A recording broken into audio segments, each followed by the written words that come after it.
He asked his roommate to pretend to be his wife for one night. She said yes. And by the end of that evening, neither of them could remember what they had been pretending. For 11 months, Mason Reed and Vivian Cross had shared an apartment, shared a kitchen, shared the quiet weight of two very different lives running side by side.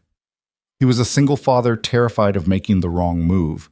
She was a CEO who had built everything she owned from scratch and still went to bed most nights feeling like she wasn't quite enough.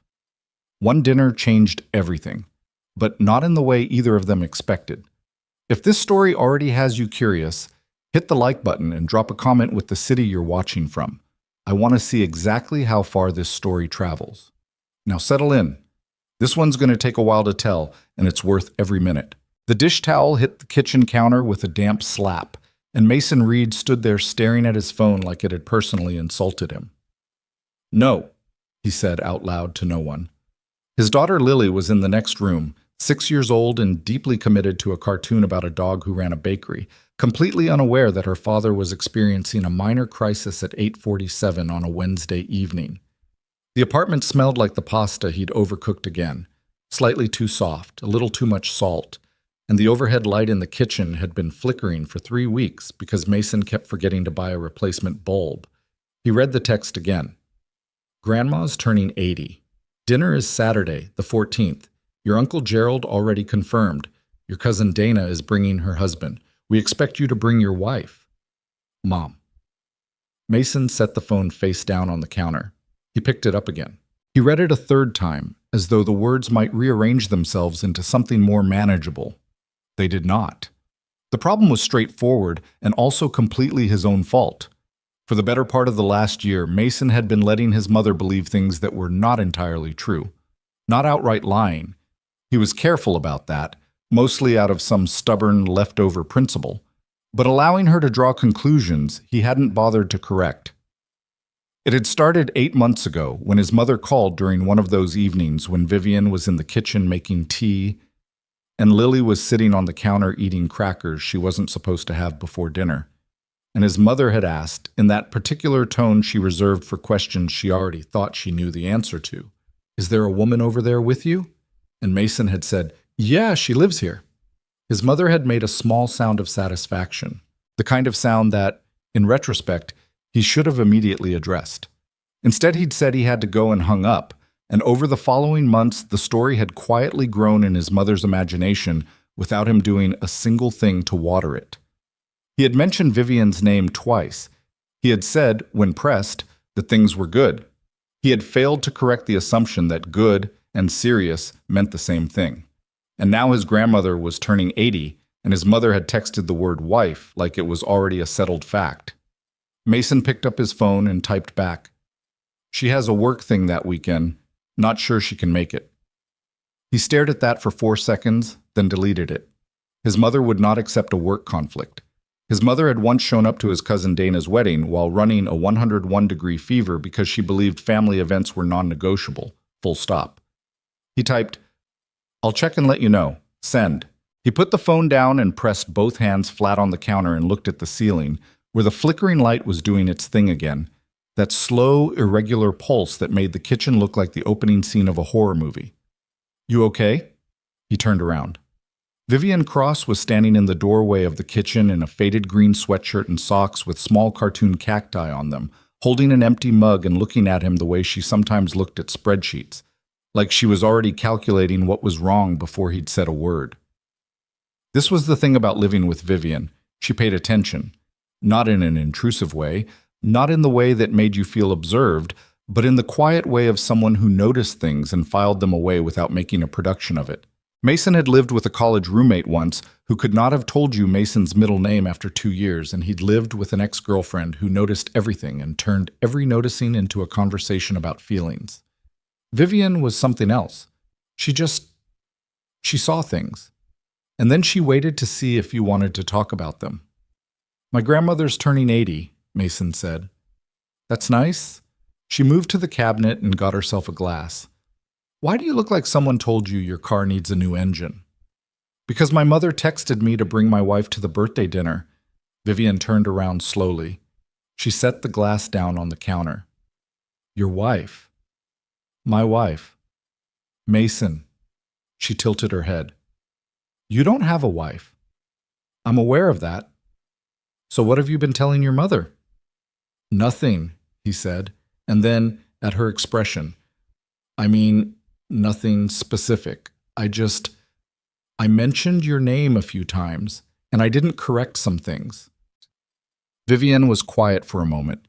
The refrigerator hummed. From the living room came the sound of the cartoon dog explaining something about sourdough. How long has your mother thought you were married? Vivian asked. She doesn't think I'm married. She thinks...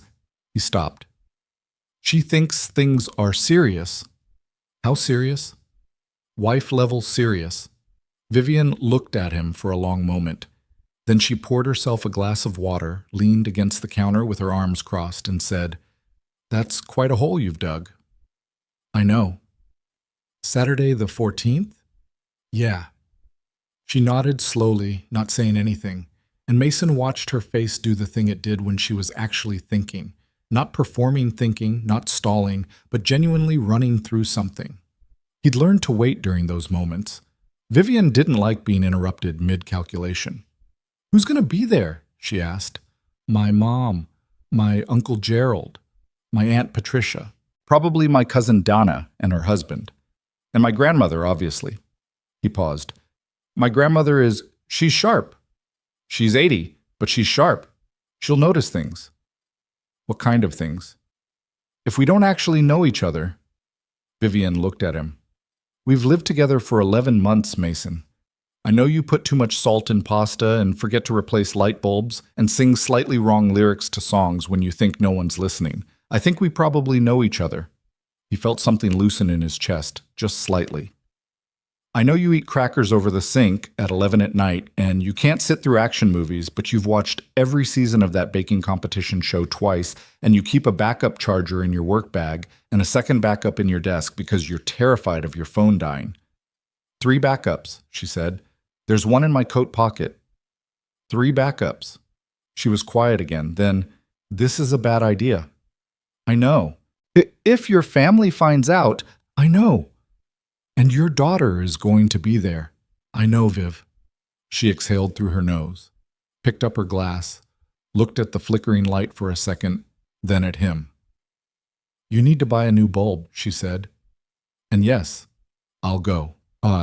Mason Reed had not planned to be a single father at 32. He hadn't planned for most of the things that had actually happened to him, which was part of the reason he'd gotten so good at improvising and so bad at long-term thinking. He had a decent job, project manager at a mid-sized construction firm. Nothing glamorous, but steady. And he had Lily, who was the clearest evidence that something in his life had gone right, even when everything around her was going sideways. Lily's mother, Renee, had left when Lily was 18 months old. Not dramatically, not in a storm of shouting and slammed doors, but in the quiet way that was somehow worse, a slow withdrawal that Mason had noticed too late and addressed too poorly. Until one morning, Renee had sat across from him at the kitchen table and said, with complete calm, that she thought this had been a mistake and she wanted to go back to Seattle. She had gone back to Seattle. She sent cards on Lily's birthday and Christmas. She called occasionally. She was not a villain in the story. Mason had spent a long time trying to make her one and eventually given up. She was just a person who had made a decision and lived with it. And Lily was old enough now to understand that some kids had moms who lived far away, and she seemed to have arrived at a kind of peace with that which Mason still found slightly miraculous. He had moved into the apartment on Clement Street 14 months ago because he needed 2 bedrooms and a reasonable commute, and something that wasn't the too big apartment he and Renee had shared, which had started to feel like living inside someone else's memory. Vivian Cross had answered his Craigslist ad with the most efficient email he had ever received. No small talk, no biographical narrative, just 2 questions. Is there a washer or dryer in the unit or in the building? And do you care if I work from home some days? He had written back, in unit. I don't care. She had written, I'll take it. When can I see it? He had expected someone who communicated like that to be cold, maybe slightly difficult, the kind of person who left passive-aggressive notes about dish placement. Instead, Vivian had shown up on a Saturday afternoon in a yellow raincoat. shaken his hand like she was closing a business deal, knelt down immediately when Lily came running over and said, "Hi, I'm Vivienne. What's your name?" In a completely normal voice, not the high-pitched performance voice some adults put on around small children, and Lily had told her her name and shown her a drawing of a horse, and Vivienne had looked at it seriously and said, "The legs look right. Horses' legs are hard." Lily had decided on the spot that Vivienne was acceptable. Mason had figured she'd be a quiet, self-contained roommate. He hadn't expected to actually like her. But the thing about sharing an apartment with someone, a real apartment, not a college dorm situation, not a temporary arrangement, was that you couldn't stay strangers. Not really. You ate at roughly the same times. You both needed the bathroom in the morning. You heard each other on phone calls, heard when things were going well and when they clearly weren't. Learned each other's habits the way you learn a song that plays in the background often enough. Not by trying, just by being there. By month 3, Mason knew that Vivienne ran her company out of a home office 3 days a week and went into the actual office 2 days a week and hated both arrangements equally. He knew that she'd built Cross Design from a spare bedroom and a laptop 6 years ago, and that it now had 22 employees and 3 ongoing contracts with names that showed up in magazines, and that she talked about this matter-of-factly in a way that didn't invite admiration, even though admiration was probably the right response. He knew she called her mother every Sunday and that those calls lasted exactly as long as they needed to, and sometimes she came out of her room afterward looking slightly tired in a specific way that Mason recognized as the particular fatigue of being loved by someone who also made you feel like you weren't quite measuring up. He had never asked about it directly. She had never explained. They had developed an understanding about the difference between knowing things and needing to discuss them. By month 5, Vivienne had started occasionally making 2 cups of coffee in the morning without being asked. By month 7, Mason had started saving the good leftovers for her without thinking about it. Lily had started drawing pictures that included 3 people instead of 2. Mason had noticed all of this and categorized it as nice. This is nice. Don't complicate it. He was good at that. Vivienne seemed good at it too, which was probably why neither of them had said anything about the fact that somewhere in the last 11 months, the arrangement had started feeling like something other than just an arrangement. They had 4 days before Saturday. Vivienne approached the preparation with the same energy she apparently brought to client pitches, which was to say, structured, thorough, and slightly alarming in its efficiency. She sat down across from Mason on Thursday evening with a yellow legal pad. She was one of those people who still used physical notebooks, which Mason found both anachronistic and oddly reassuring, and said, "Okay, tell me what they know and what they think they know. There's a difference, and we need to be clear on it."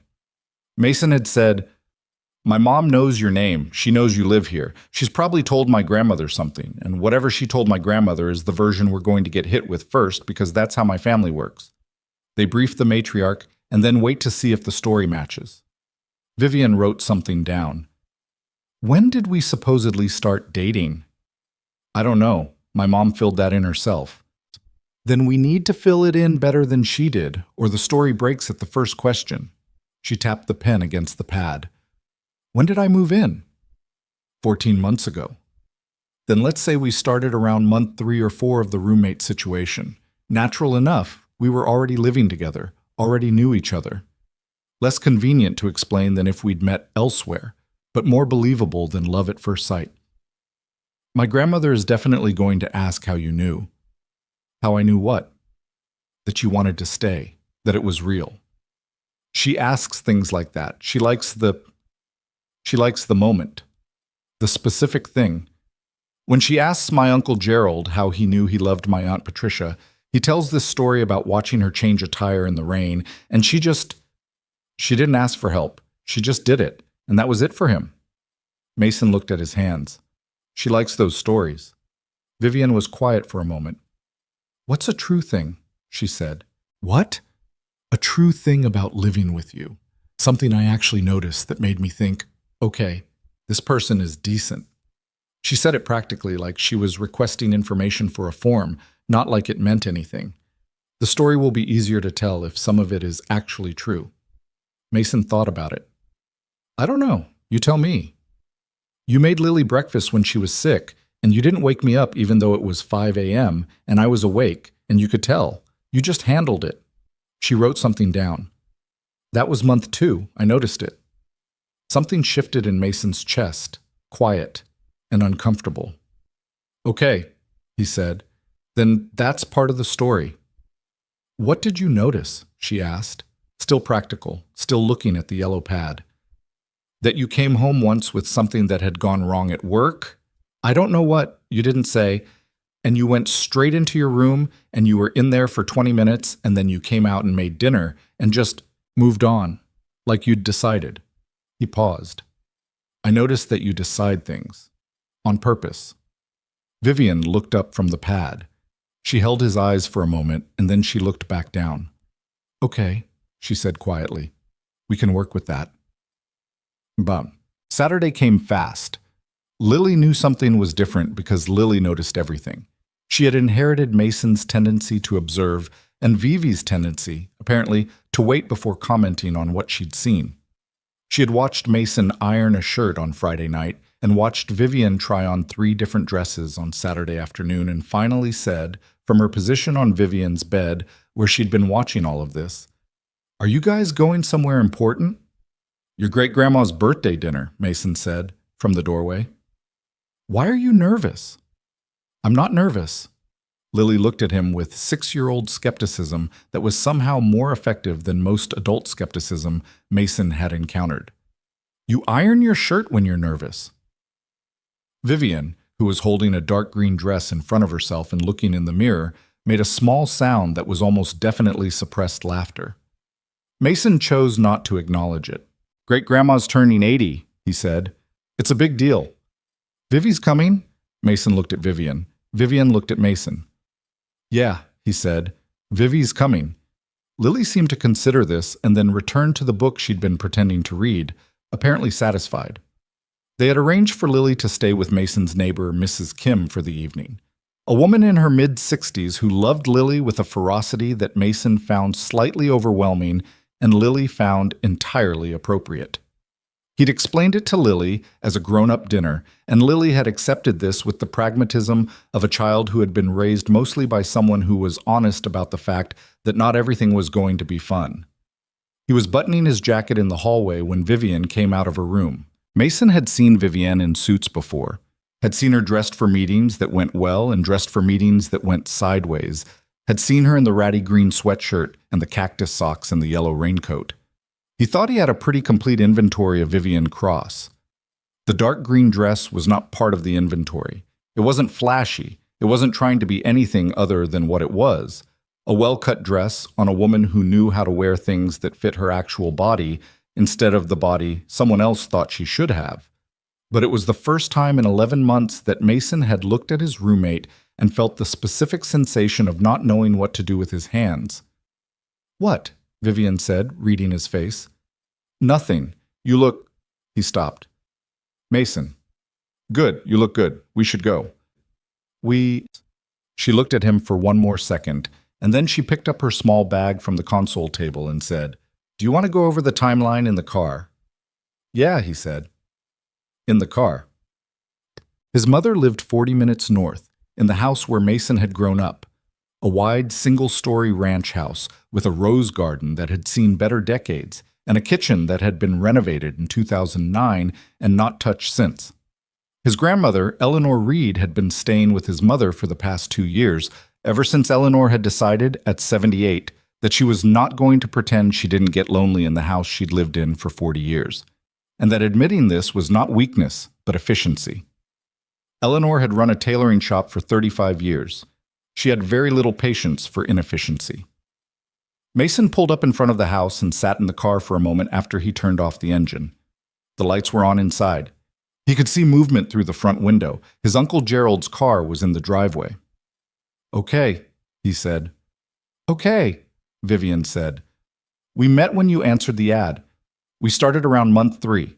The breakfast story is how you knew. The deciding story is how I knew. I remember. My grandmother is going to look at you first and then look at me and then look at you again. That's just how she reads a room. I work with boards of directors and venture partners, Mason. I can handle a grandmother. She's not like..." He stopped. She's not like most grandmothers. Okay. She's like if a grandmother had a law degree and also X-ray vision. Vivian picked up her bag. Let's go. The front door opened before they made it up the porch steps, because of course it did. Because his mother had been watching the driveway for the last 20 minutes, Mason would bet money on it. Mason, his mother, Linda Reed, 58, approximately 5'2", and operating at the energy level of someone significantly taller, stepped onto the porch and held out her arms. She hugged him quickly and then, before he could say anything, turned to Vivian with an expression that Mason could only describe as relieved and immediately approving. "Vivian," his mother said, and her voice had that warmth that Mason had grown up associating with people she genuinely wanted to be there, as opposed to the slightly different warmth she used for people she was being polite to. "I'm so glad you could make it." "Thank you for having me, Mrs. Reed." Vivian shook her hand, then seemed to make a decision and accepted the hug his mother offered instead. "I've heard a lot about the birthday. Mason's been excited." Mason, who had not expressed excitement to anyone, managed not to react. Come in, come in. Gerald and Patricia are already here. Dana's running late, as usual." His mother ushered them through the door, one hand briefly touching Vivian's arm in the way she touched people she liked, and Mason followed, and the door closed behind them. The house smelled like it always smelled. The particular combination of the specific cleaning product his mother had used for 30 years, something cooking, the faint background note of the rose garden coming through the windows. Mason always felt, walking through this door, the complicated mixture of comfort and pressure that came from a place that had known you before you knew yourself. His Uncle Gerald appeared from the living room, broad-shouldered, white-bearded, with the handshake of a man who had learned handshakes in an era when they meant something. "Mason, this must be Vivian." He turned to her with the kind of direct attention that Gerald applied to everything. "Gerald Reed, I've heard some things." "All exaggerated, I'm sure," Vivian said, shaking his hand, and Gerald laughed, and said, "I like her already." His Aunt Patricia appeared. His cousin Dana called from the kitchen that she was almost there. His mother was taking their coats, and Mason was standing in the middle of the entrance hallway of his childhood home, watching Vivian move through it like she had always known the layout, and he felt something he could not immediately name. Then the hallway went quiet. Eleanor Reed was standing in the doorway from the living room. She was 80 years old as of today. She was approximately 5'1", and she moved carefully now with the deliberateness of someone who had stopped pretending time didn't affect her. But her eyes. Her eyes were the same they had always been. Bright and dark and missing nothing. She looked at Vivian first, then at Mason, then at Vivian again. Mason held very still. "You must be the woman my grandson has been too quiet about," Eleanor said. Her voice had always been like that, dry without being unkind, precise without being cold. Vivian stepped forward. "Vivian Cross, it's a real pleasure to meet you, Mrs. Reed. Happy birthday." Eleanor looked at the hand Vivian offered, then looked at Vivian's face, and then, instead of shaking the hand, she reached out and patted it, which Mason knew from 47 years of experience meant, "I've decided you're real and I approve." "Come sit with me," Eleanor said. "I want to hear how you ended up with my grandson. He's never been easy to get information out of." Vivian glanced at Mason, just a flick of the eyes, quick and steady. "He's worth the patience," she said, and followed Eleanor into the living room. The dinner was long, in the way that his family's gatherings were always long, not because anyone dragged it out on purpose, but because every conversation opened a door to 3 other conversations, because his Uncle Gerald could not tell a short story on principle, because his mother kept getting up to check on things in the kitchen even after everything was already done, because Eleanor asked questions that required actual answers, and she waited until she got them. Mason had been to 100 dinners in this house. He could not have told you, watching Vivian from across the table as she listened to Gerald's story about the fishing trip of 1987, why this one felt different. Maybe it was the way she listened, not performing interest, actually paying attention, asking the follow-up that proved she'd heard the detail, laughing at the part of the story that was actually funny, instead of a half-beat early like people did when they were waiting for a signal. She ate the food and said it was good and meant it. When his Aunt Patricia talked about the garden, at length, in detail, possibly more detail than Patricia knew anyone wanted, Vivian asked about the roses specifically, and Patricia lit up, and Mason watched his aunt talk about growing things to someone who was genuinely listening, and something tightened in his throat that he could not account for. "She's good," his cousin Dana said, appearing next to him in the kitchen doorway where Mason had gone to refill the water pitcher. "She's just, Mason stopped. "She's just being herself." Dana looked at him with the particular expression of someone who had known him since he was 9 years old. "Right," she said. "Which is interesting since you've never introduced yourself to any of us before." "I introduce people." "You introduced Renee to us at a family barbecue and said, and I quote, 'This is Renee. She came.' You didn't even say she was your girlfriend." "That was different." Dana took a piece of bread off the counter. "Different how?" Mason did not have an answer for that, which was itself an answer, which Dana could clearly see, because she smiled in a way that was not entirely kind and went back to the dining room. Across the table, Vivian was looking at a photograph his mother had brought out, family pictures, the kind that always came out at these dinners. And she was listening to Eleanor talk about the person in the photo, and she was nodding, and then she looked up and across the table and found Mason watching her. She didn't look away. He didn't look away. Something passed between them that Mason could not have described if he'd tried, and he'd already been trying in the back of his head for most of the evening. He looked away first. He picked up the water pitcher. He thought, "Don't." Eleanor cornered him on the back porch after dinner. She had always done this, found him in the in-between spaces of family gatherings, the moments where the group was loud enough that no one noticed the absence of two people. When he was 12, she had found him out here to talk about his father, who had died the year before. When he was 26, she had found him out here to say, without preamble, that Renee seemed like a woman who needed something Mason wasn't sure he could give her, and that she wasn't saying this to be cruel, only because she had been watching people for 80 years and she thought he should know. He had not listened. He was 26. Now she stood next to him on the porch and looked out at the dark shape of the garden and said, "She's good with you." "We've been living together for almost a year," Mason said. "We know each other." Eleanor was quiet for a moment. The sounds from inside filtered through the screen door. Laughter, his uncle's voice, the clink of glasses. "That's not what I mean," she said. Mason kept his eyes on the garden. "I'm not asking you to explain it to me," Eleanor continued. "I've been watching people my whole life. You don't have to explain it. But I want to say something before we go back inside." He waited. "There is a kind of fear that looks a lot like caution," Eleanor said. "And it's very reasonable seeming. It looks like responsibility. It looks like not wanting to make a mistake, especially when you have a child." She paused. "I'm not telling you what to do. I've never believed that was my business, but I know what it looks like when a person has found someone and won't let themselves know it yet." Mason's chest was doing something complicated. "Mom already tells you everything I do," he said. "Your mother tells me a version of everything," Eleanor said. "I fill in the rest. I always have." She patted his arm, the same gesture she'd given Vivian's hand, and turned toward the screen door. "Come back inside. Your Aunt Patricia is about to start on the zucchini she's growing, and she will be significantly less interesting to your young lady than she was the first time." She went inside. Mason stood on the porch for another minute, listening to the night. The neighborhood quiet, a car somewhere, the muffled warmth of his family through the glass. He thought about the breakfast Vivian had mentioned, the 5 a.m., the sick kid, the way he'd just handled it. He thought about her saying, "I noticed it." He thought about the way she'd looked at him across the table, and how he hadn't looked away, and why he'd eventually looked away, and what the answer to Dana's question would have been, if he'd been willing to say it. He went inside.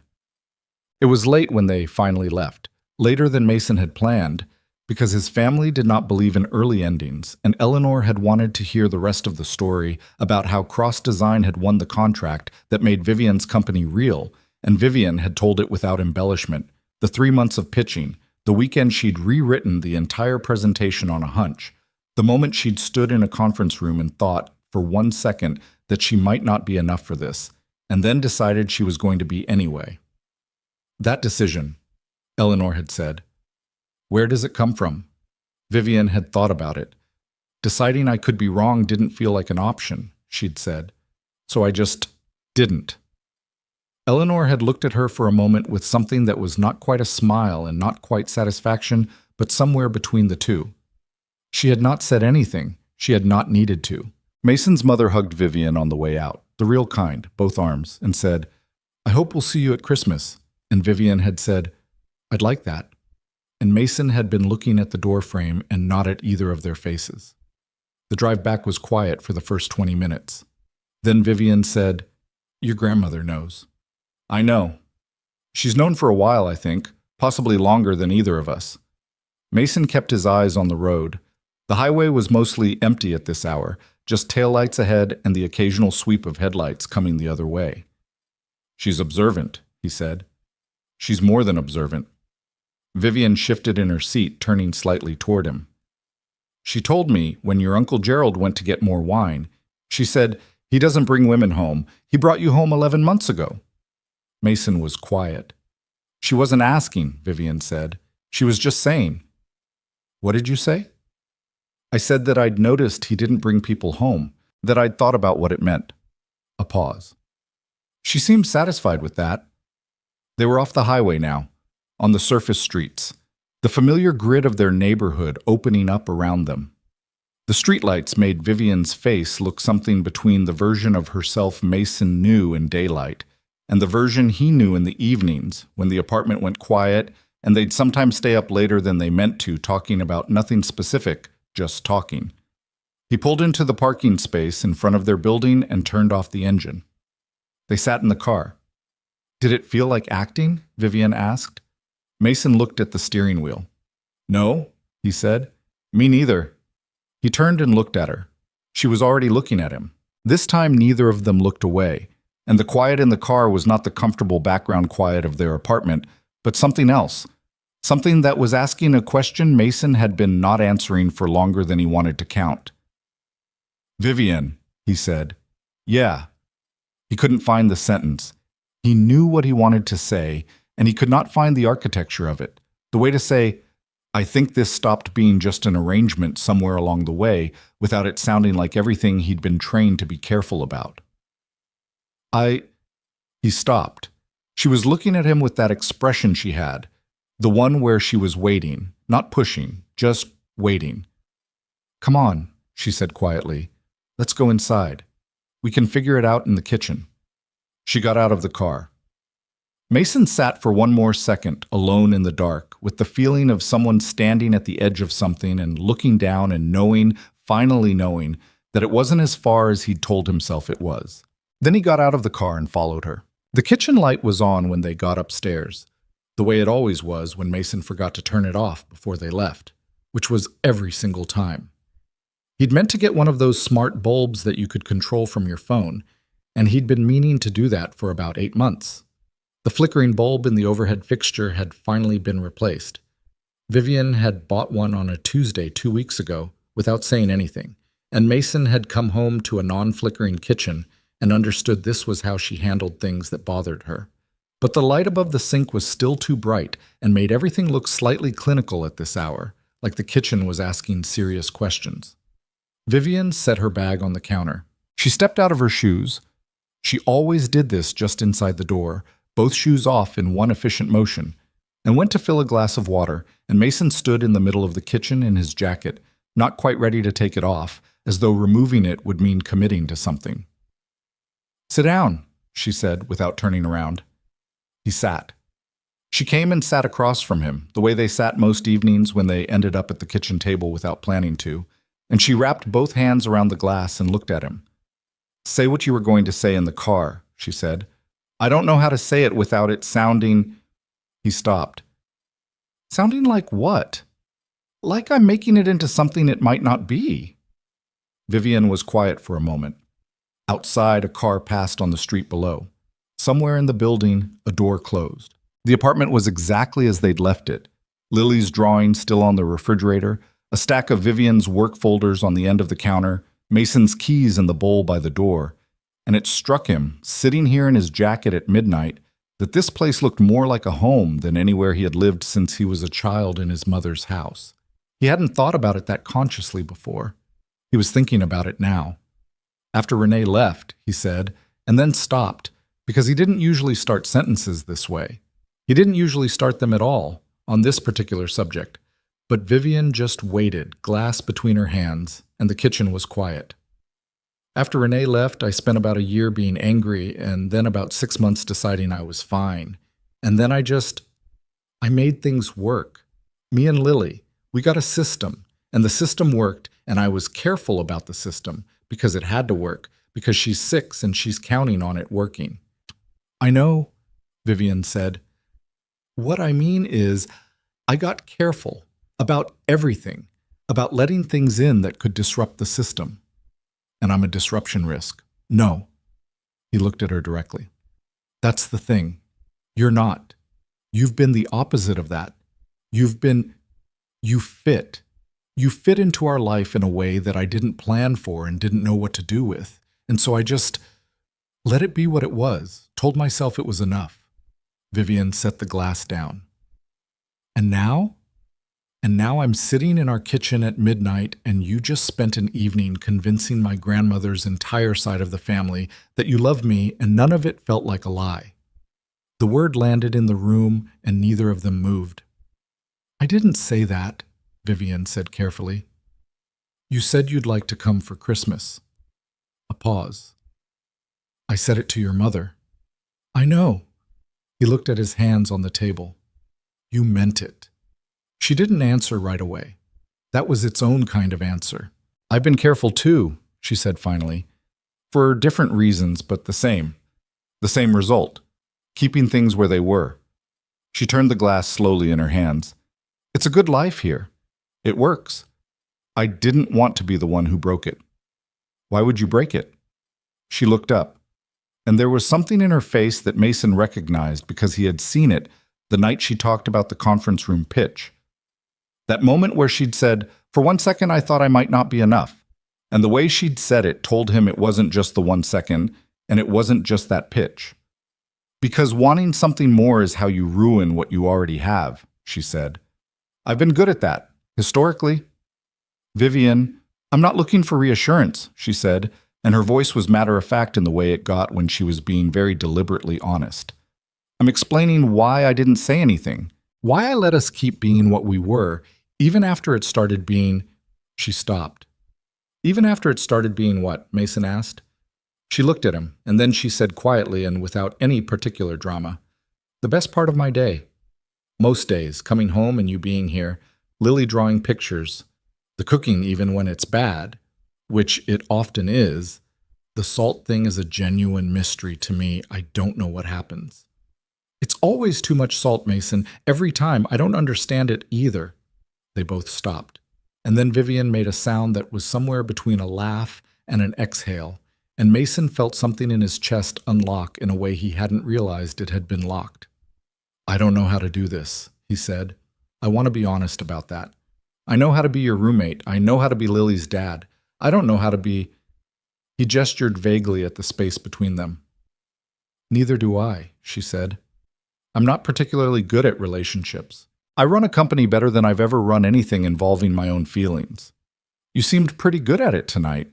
Tonight was different. Tonight She thought about it. Tonight I wasn't performing anything. I was just there. With your family. With you.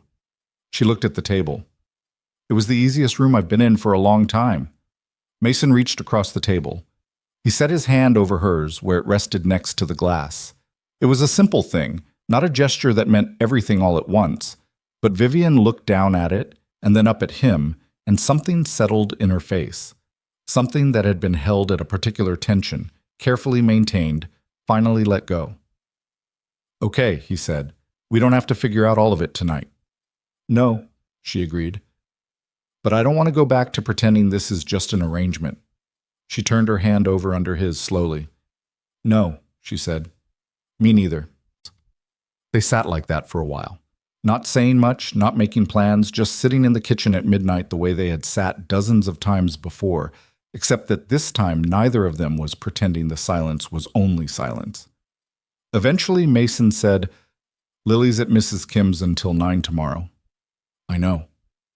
"We should probably sleep." "Probably." She didn't move. "What did your grandmother say to you on the porch?" He thought about it. "She said there's a kind of fear that looks like caution, that looks like responsibility." He paused. "She wasn't wrong." Vivian was quiet. Then, "She told me something too. When I came to find you and you weren't back inside yet, she was in the living room looking at the photographs on the wall, the old ones, her wedding pictures.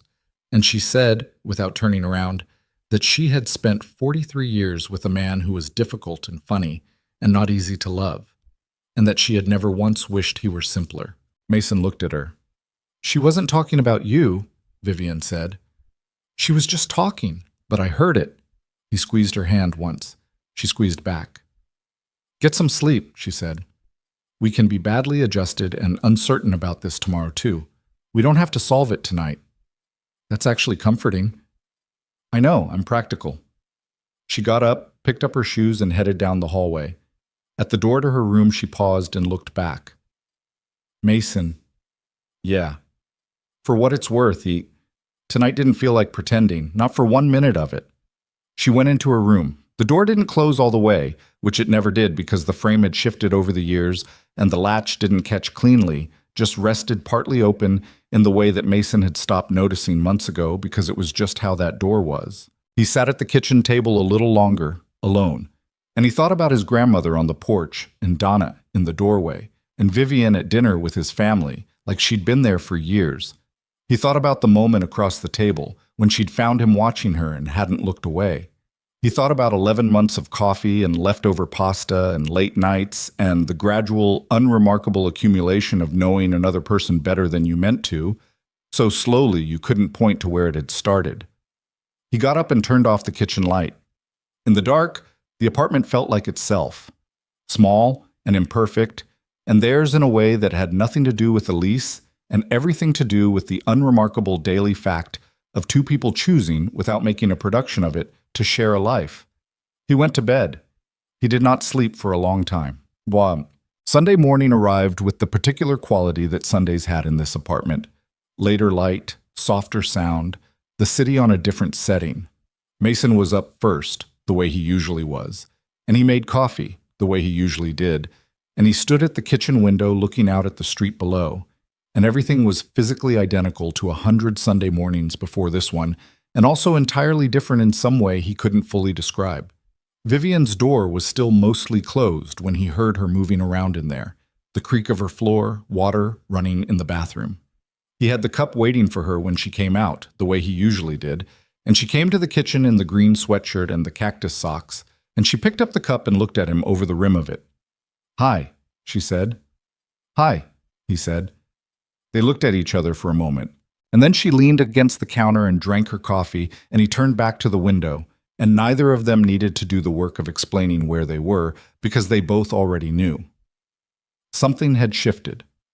They both knew what had shifted. They didn't need to stand in the kitchen and formally announce it to each other. That was not how either of them worked. After a while, she said, "What did you tell your mother about us?" "I haven't told her anything. She's going to call today." "I know." "You should call her first," Vivian said. "On your terms." He had already thought this. It was still easier to hear her say it than to just think it himself. "What do I say?" he asked. Vivian was quiet, considering. "The truth, as much as you can.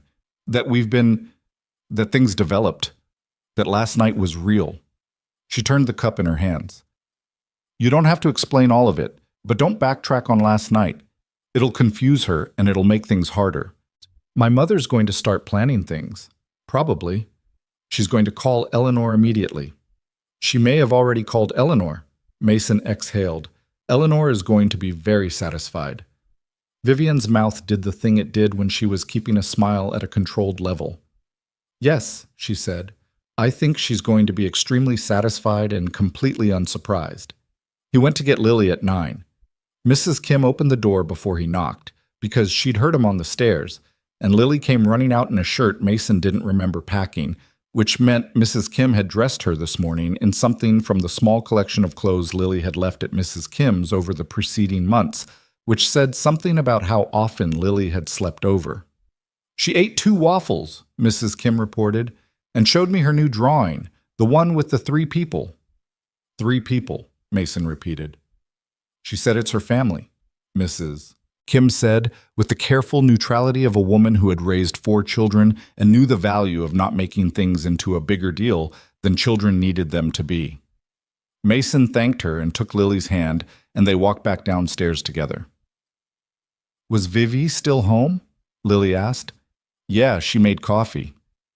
"Did you guys have a good time at Great-Grandma's?" "Yeah, Bug. It was a good time." Lily seemed to accept this. Then, "Did Great-Grandma like Vivi?" Mason held the door to the building open for her. "Yeah, she really did." "Good," Lily said, with the conviction of someone who had already decided this was the correct outcome. "Vivi's the best." She ran up the stairs ahead of him. The call from his mother came at 11:15, not noon, which meant she had exercised approximately 90 minutes of restraint and considered this sufficient. Mason took it on the couch while Vivian and Lily were at the kitchen table, Lily working on a drawing with enormous concentration, and Vivian half watching her while going through something on her laptop, the Sunday version of what their apartment looked like when no one was trying to look like anything. "She's wonderful," his mother said without preamble. "She's just...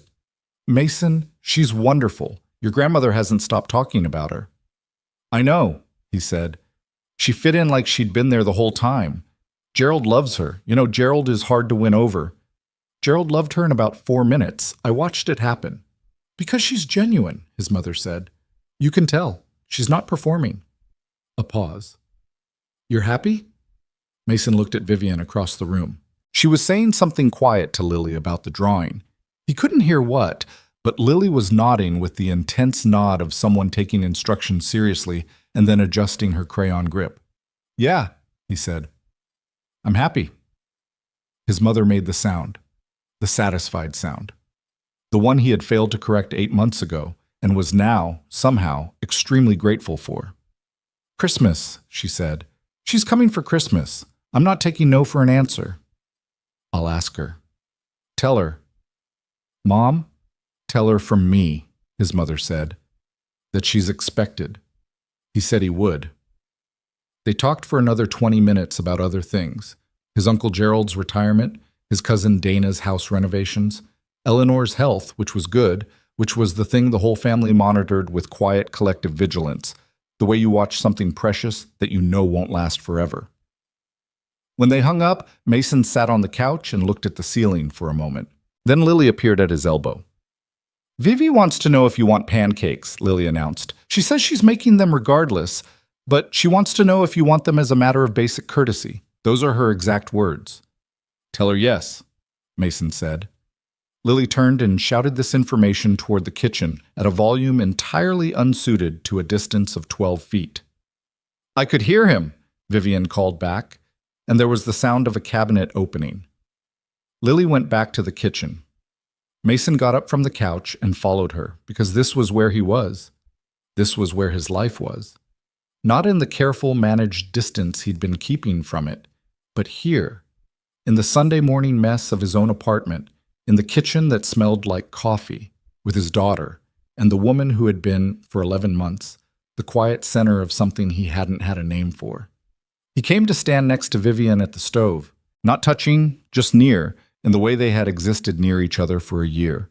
She was measuring flour with the careful attention she gave anything she was going to do correctly, and she didn't look up when he came to stand beside her, but she shifted slightly, making room. "My mom says you're expected at Christmas," he said. She leveled off the flour. "Am I?" "She said to tell you, not ask." Vivian was quiet for a moment. Then she picked up the measuring cup and set it down and turned to look at him, and she was close enough that he could see the slight crease from her pillow that was still on her cheek, and the fact of this ordinary detail, this perfectly normal, mundane Sunday morning detail, did something to Mason that all the careful managing of feelings had been trying to prevent. "Okay," she said. "Christmas." Okay. She turned back to the bowl. He stayed where he was, next to her, neither of them making a performance of it, and Lily sat on the counter eating crackers she wasn't supposed to have before pancakes and told them both about what Mrs. Kim's cat had done yesterday in extensive and largely incoherent detail. And the morning went on, Sunday, and ordinary and entirely, quietly changed. Todd. The week that followed was not a movie. Mason had braced himself for some version of things being awkward. The first shared morning after a change in understanding between two people who lived together had the potential to be genuinely uncomfortable. But what actually happened was closer to, mostly the same, slightly warmer. They still moved around each other in the kitchen the way they always had. Vivian still left her coffee cup in the left side of the sink, which had always mildly bothered Mason. And Mason still forgot to replace the grocery list on the refrigerator when he used the last item on it, which Vivian had mentioned approximately once and then decided was not a battle worth fighting. These things did not change. What changed was smaller and harder to describe. The way the goodnight at the end of the hallway lasted a moment longer than it used to, the way she looked up from her laptop when he came home, and then actually looked, not just the automatic glance of cohabitation. The way he found himself telling her things during dinner that he would previously have considered too minor to bother with and understanding. Slowly, that the reason he'd considered them minor was that he'd been telling himself she wouldn't be interested, and the reason he'd been telling himself that was that it had felt safer than believing she would be. On Wednesday, Vivian had a client pitch that went sideways in a way that she explained flatly over leftovers. The client had moved the timeline. The contract terms had shifted in a direction that made the project less profitable than it had appeared, and she had spent the afternoon in her office on the phone managing the fallout in a way that she described as tedious and probably fine, but still tedious. And Mason had listened and asked 2 questions and then said, "Do you want to just watch the baking show?" She had looked at him. "You hate the baking show." "I don't hate it." "You said the technical challenges give you stress hives." "I said they were stressful. That's different." He picked up the remote. "Do you want to watch it or not?"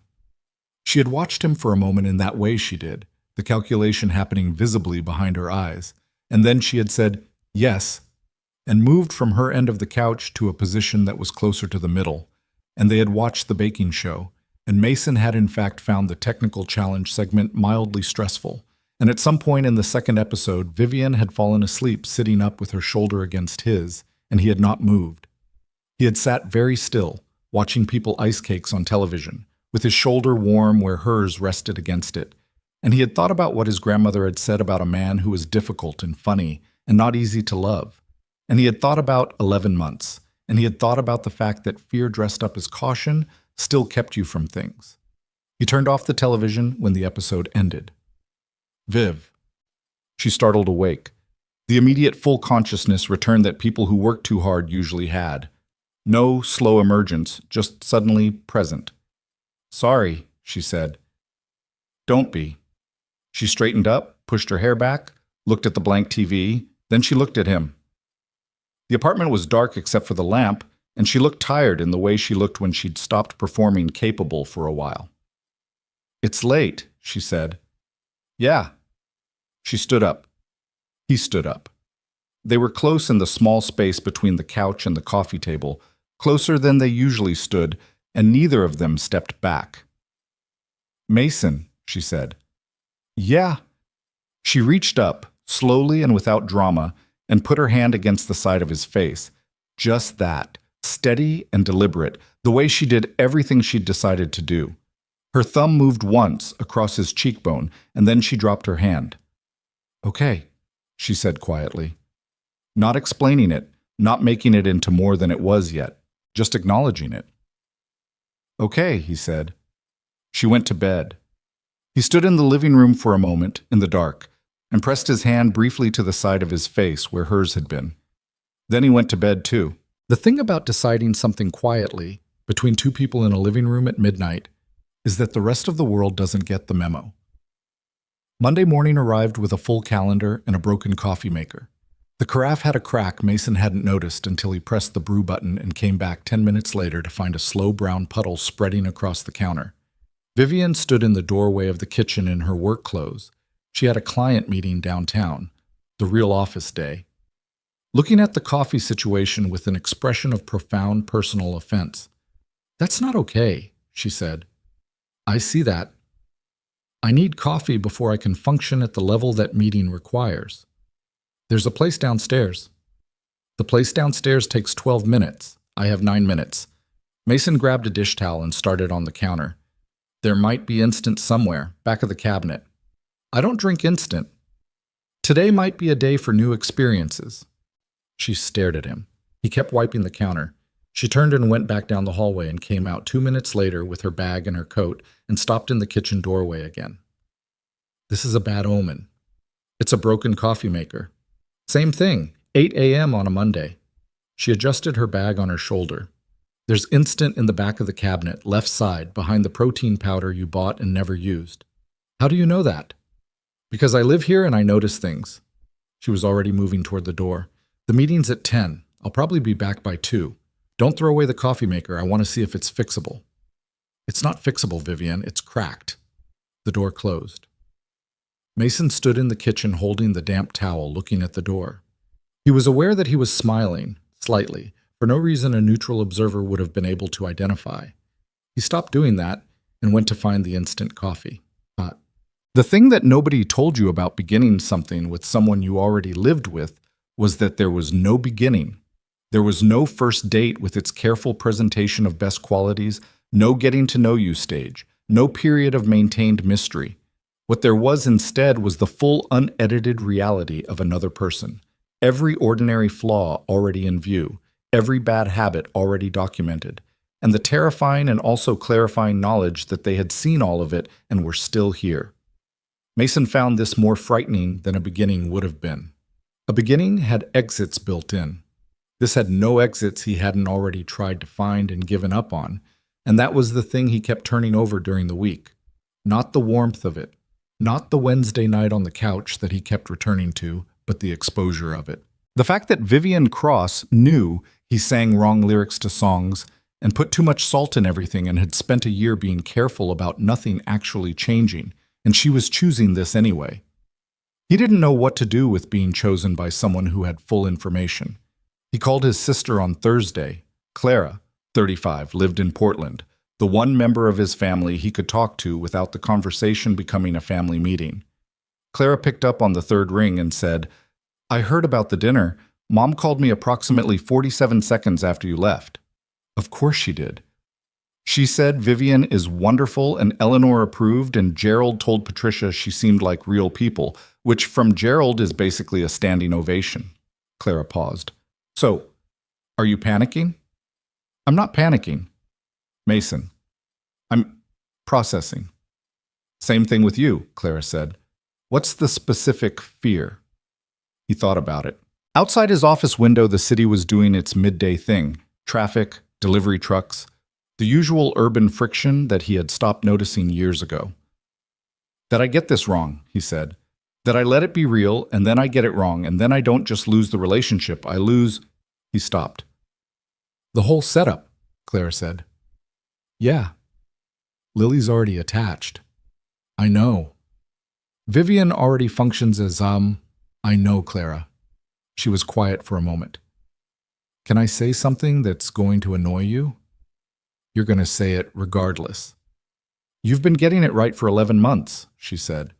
"Whatever you've been doing, the roommate thing, the friendship, the whatever you're calling it, it's been working. Lily's happy. Vivian's still there. You haven't blown it. So maybe the question isn't whether you'll get it wrong.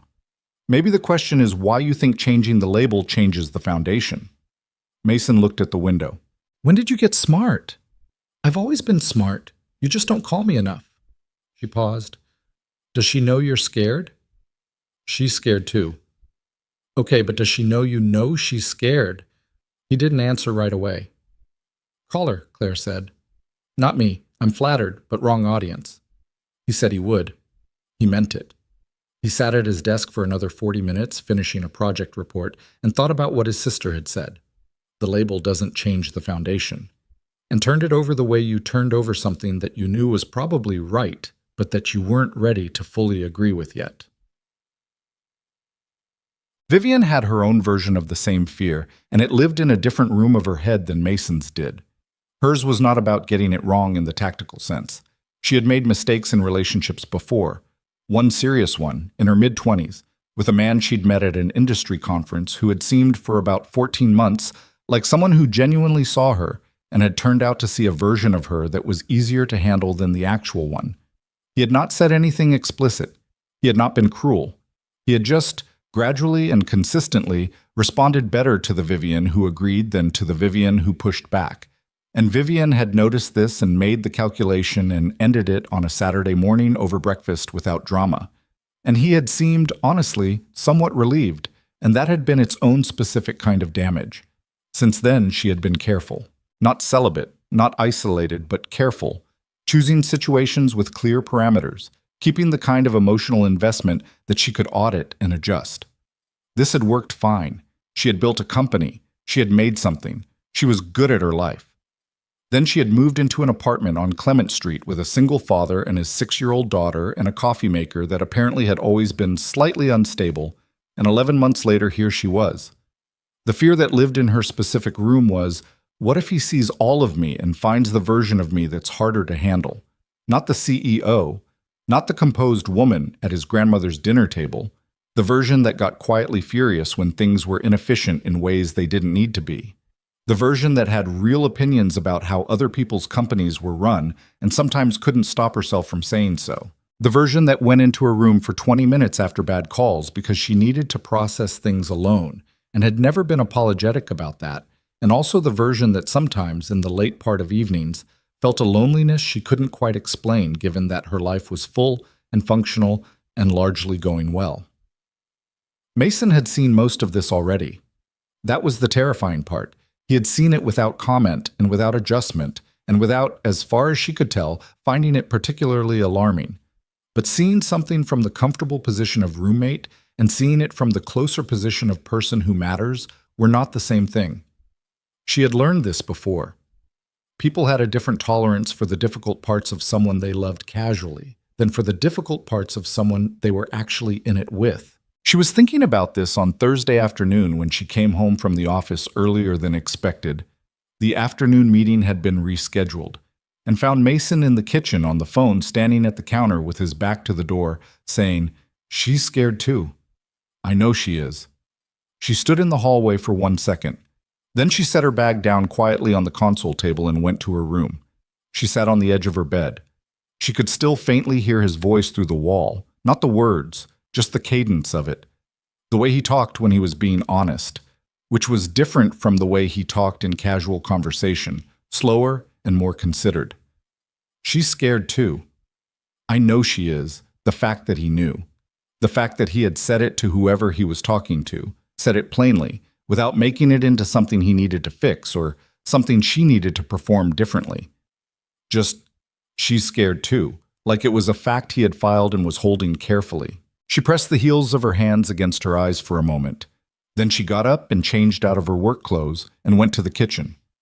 He was off the phone by then, standing at the counter reading something on his tablet, and he looked up when she came in. "You're early." Meeting moved. She opened the refrigerator, not because she needed anything, but because she needed a moment. "Who were you talking to?" "Clara." "Your sister?" "Yeah." He set the tablet down. She wanted to hear about the dinner. Vivian stood with the refrigerator open, looking at its contents without seeing them. "What did she say?" "That I should probably be talking to you instead of her." She closed the refrigerator. She turned around and leaned against it, arms crossed, looking at him across the kitchen. "I heard you," she said. "Just a little. Through the wall." Mason held her gaze. "Okay?" "You said I was scared." "You are." "I am," she agreed. "What are you scared of?" He was quiet for a moment, and the way she'd learned meant he was actually deciding what to say rather than stalling.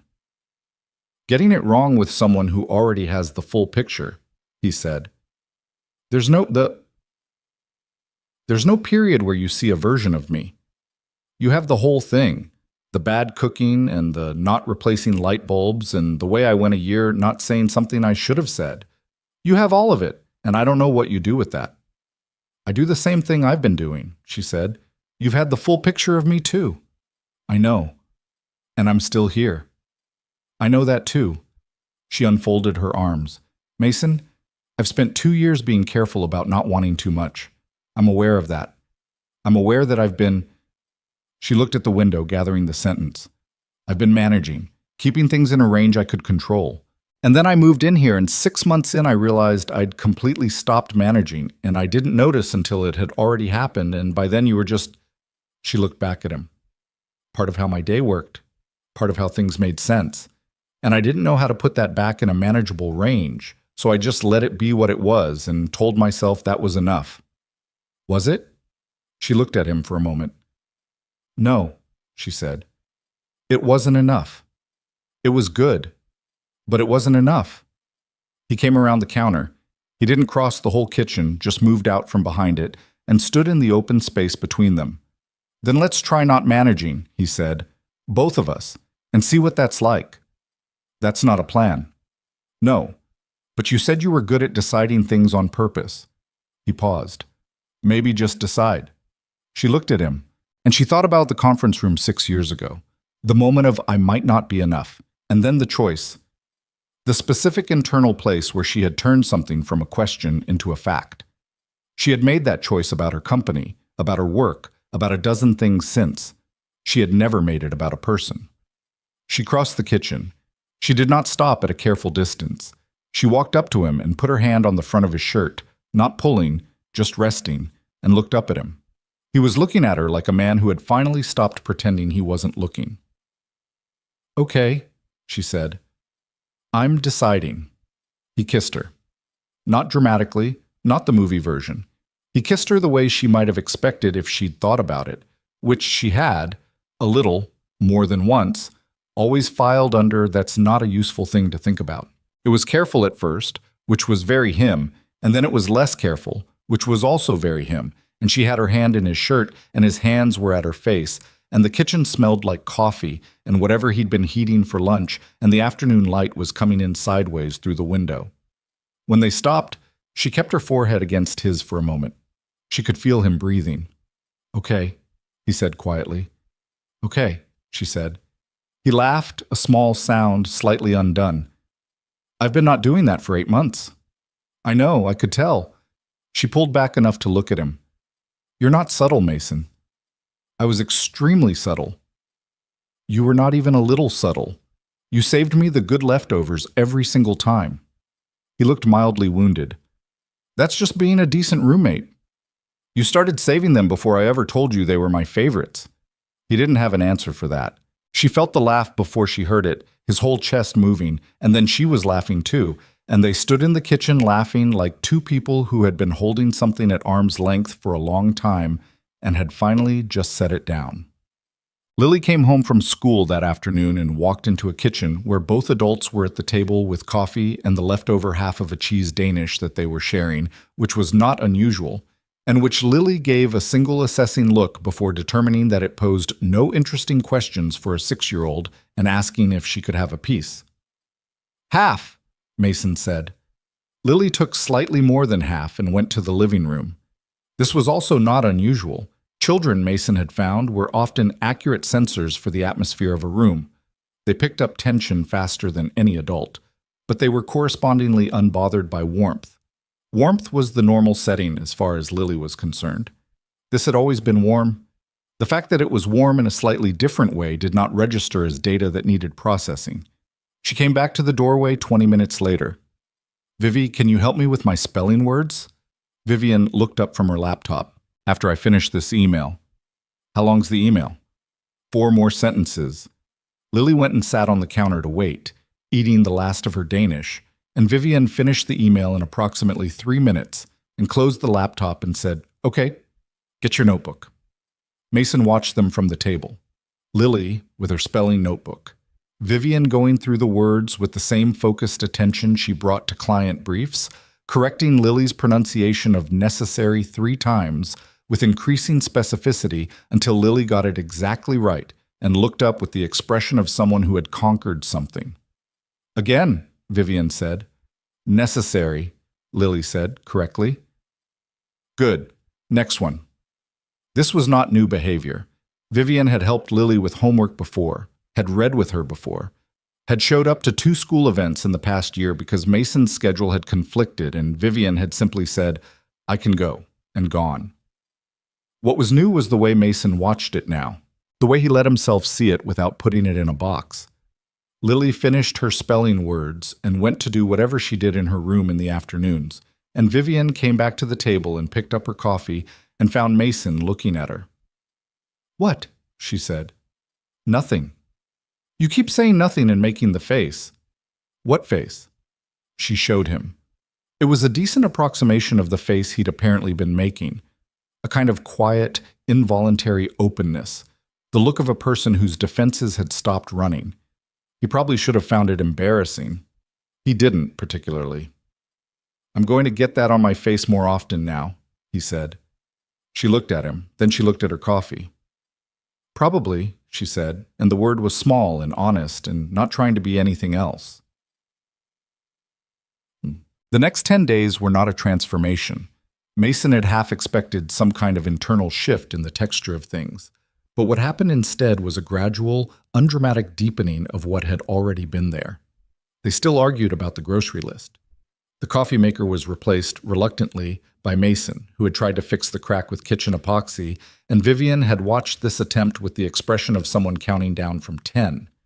He bought a new one on a Saturday, and she did not say "I told you so," which he recognized as an act of genuine restraint and appreciated accordingly. She told him things about her work that she hadn't told him before. Not the surface summary, but the underneath of it. The part where she'd made a decision she wasn't sure was right. The part where she was managing 2 people on her team whose dynamic was deteriorating and she didn't know yet whether to address it directly or let it resolve. He listened and asked questions and occasionally said things that were wrong, and she told him they were wrong, and they argued about it, and twice she said, "Okay, that's actually a fair point," which he understood was significant. He told her things he hadn't told her, the version of the Renee situation that he hadn't given anyone in its complete form. The part where he'd known things were ending about 4 months before they actually ended, and had spent those 4 months not naming it because naming it made it real. She listened to this without performing empathy, which was its own kind of kindness. She didn't say that must have been so hard. She said, "What would you have done differently?" "Said something earlier," he said. "Why didn't you?" "Same reason you kept things in a manageable range." She had looked at him for a moment. "We have the same problem." "Different rooms," he said. "Same house." She had almost smiled at that. "That's actually quite good. I have my moments." The moments, as it turned out, were more frequent than Mason had given himself credit for. Vivian had a way of receiving them, a small acknowledgement, a look. Occasionally the actual laugh that she didn't perform for audiences, but that happened involuntarily when something genuinely caught her, that made him want to keep producing them, not for approval, but for the specific pleasure of the response. He had not felt that kind of wanting to make someone laugh in a long time. It was a specific good thing. On the Thursday of the second week, his mother called again. She had spoken to Eleanor, who was, as predicted, satisfied in the deep and total way that Eleanor Reed was satisfied by things she had already decided were true. His mother reported this with the small pride of someone who had facilitated something without quite understanding how. "Eleanor said she knew," his mother reported, "from the first time you mentioned her name. She said she could tell from the way you didn't explain things." Mason was in the hallway with his back against the wall, Vivian visible through the open bedroom door, on her laptop, not paying attention to him. He watched her for a second. "Grandma's been right about most things for 80 years, he said. "I should probably have listened sooner." "You read men," his mother said, with a fondness that was also slightly exasperated. "You all take too long. You married one of us." "Exactly," she said. "I know what I'm talking about."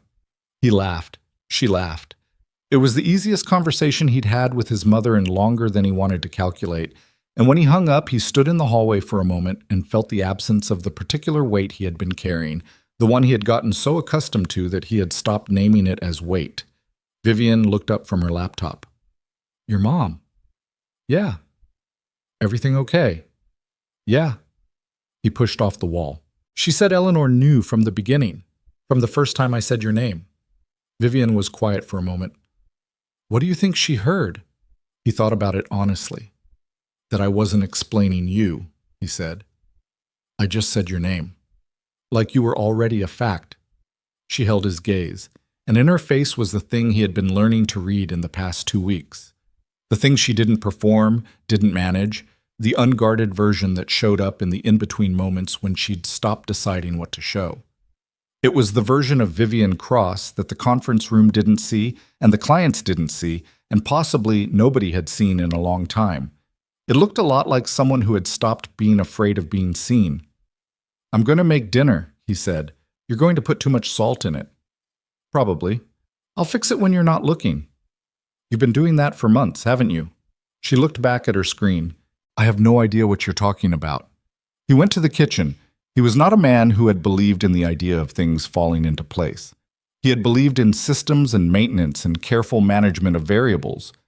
He had needed to, as a single father, as someone who had learned the hard way that unmanaged variables had consequences. But standing in the kitchen, oversalting pasta that would somehow still taste fine, listening to Vivian's laptop keys in the next room and Lily's murmur of some game she was playing and the city outside the window doing its regular indifferent evening thing, Mason understood that what had happened here was not things falling into place. It was something slower, something that had been building in increments so small that he'd been able to ignore them individually and had been choosing to, and had finally accumulated into something too large to look past. That was its own kind of luck, he thought, the kind you didn't see coming because you'd been looking the wrong direction. He tasted the pasta. Too much salt. He was going to have to actually learn to fix this at some point, because Vivian quietly adjusting his cooking when he wasn't looking was something he could let go on for a while, but probably not forever. He would learn. He was capable of learning things. He had, as it turned out, been learning things for 11 months without fully recognizing the curriculum. He turned down the heat and went to the doorway. Lily, he called. Dinner in 10. Okay, came from the end of the hall. He looked at Vivian. She had her chin in her hand and was reading something on her screen with the focused frown she wore when the content was dense, and she did not look up, but she said, without looking up, 10 minutes is not enough time to fix the salt situation. I'm working on it. You always say that. I mean it this time. She looked up then. The frown cleared. She looked at him across the apartment in the early evening light, with his 2 salty pasta and his kid down the hall and his whole regular life laid out around him, and she said, okay, like she believed him. He went back to the kitchen. He actually tried to fix the salt. It did not fully work, but it was better than usual, and when they sat down to eat, no one said anything about it. They ate and talked about Lily's day and Vivian's afternoon meeting and some television show Lily had opinions about, and the evening went on, ordinary and intact, and theirs. 3 weeks after Eleanor Reed's birthday dinner, Vivian got a call on a Tuesday morning that rearranged the rest of her month. She was in her home office when it came in. Door mostly closed, the way it was when she was in work mode. The signal Mason and Lily had both learned without being told. Mason was at the kitchen table with his laptop, doing his own work, and he heard the call start in the normal register of her business voice and then go quiet, which was the specific quiet of someone receiving information they needed to process before responding to. He did not listen. He went back to his project report. 20 minutes later, Vivian came out of her office and stood in the kitchen doorway in the focused frown expression, the one that meant the content was dense. I have to go to New York, she said. Mason looked up. When? Thursday. Possibly for 2 weeks. She leaned against the door frame. Hargrove Media wants to negotiate the contract in person. The creative director is flying in from London. They want a full presentation of the revised scope, and they want it before the end of the month. Hargrove Media was the name she had mentioned twice in passing. The contract that, if it came through at the scale they were discussing, would be the largest single project Cross Design had ever taken on. Mason understood this without needing the full context. He had been paying attention for 11 months. 2 weeks, he said. Maybe less. Depends on how the negotiation goes. She crossed her arms. I hate New York in November. What do you need before you go? She looked at him. This was still relatively new, the fact of him asking that question and meaning the full scope of it, not just the logistical surface. She had noticed that he asked it differently now than he would have asked it 3 weeks ago. 3 weeks ago, it would have been a roommate question. Now it was something else. I don't know yet, she said honestly. I need to build the revised presentation. I need to call my team lead. I need to figure out what I'm leaving running without me and what I'm taking with me. She paused. I need coffee. The new coffee maker still doesn't feel like mine yet. It makes the same coffee. It makes different coffee. I don't expect you to understand that. He got up and made her coffee without argument, and she sat at the kitchen table across from where he'd been working and pulled up her email. And they worked in the same room the way they often did, parallel and quiet, occasionally saying something, and Mason thought about 2 weeks and tried to identify what the feeling was, and found, without much surprise, that it was simply, I'm going to miss her. He had missed people before. He had missed his grandmother when she'd gotten older and the visits became less frequent. He had missed his sister when she moved to Portland. Missing someone as a general category was not new to him. But this was a specific missing in advance, the particular awareness of an absence before it happened. And it had a quality that told him, if he'd needed any more telling, that whatever this was had moved well past the range of manageable. He did not say any of this. He went back to his project report. The 2 days before she left were full in the way that pre-departure days were always full. Her team in and out of her office on video calls, her home desk covered in printed materials and annotated drafts, the apartment running at a different frequency than its usual settled hum.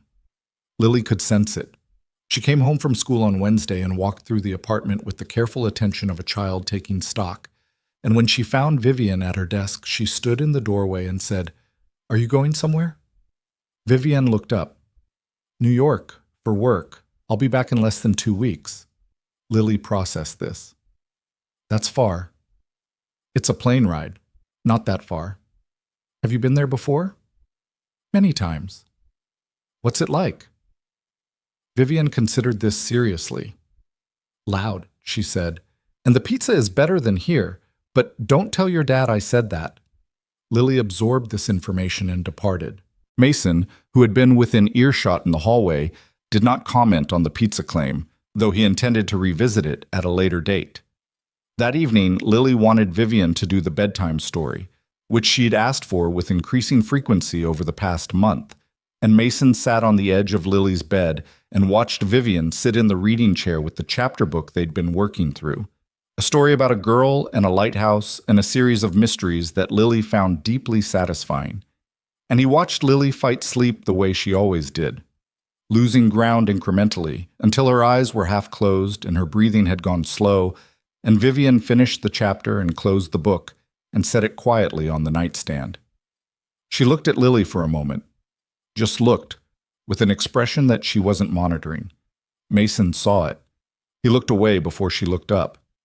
In the hallway, she said quietly, "She's going to be fine while I'm gone."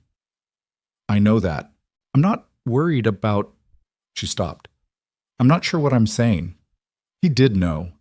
She had been settled into this life, their life, the apartment life, the Lily in the reading chair life.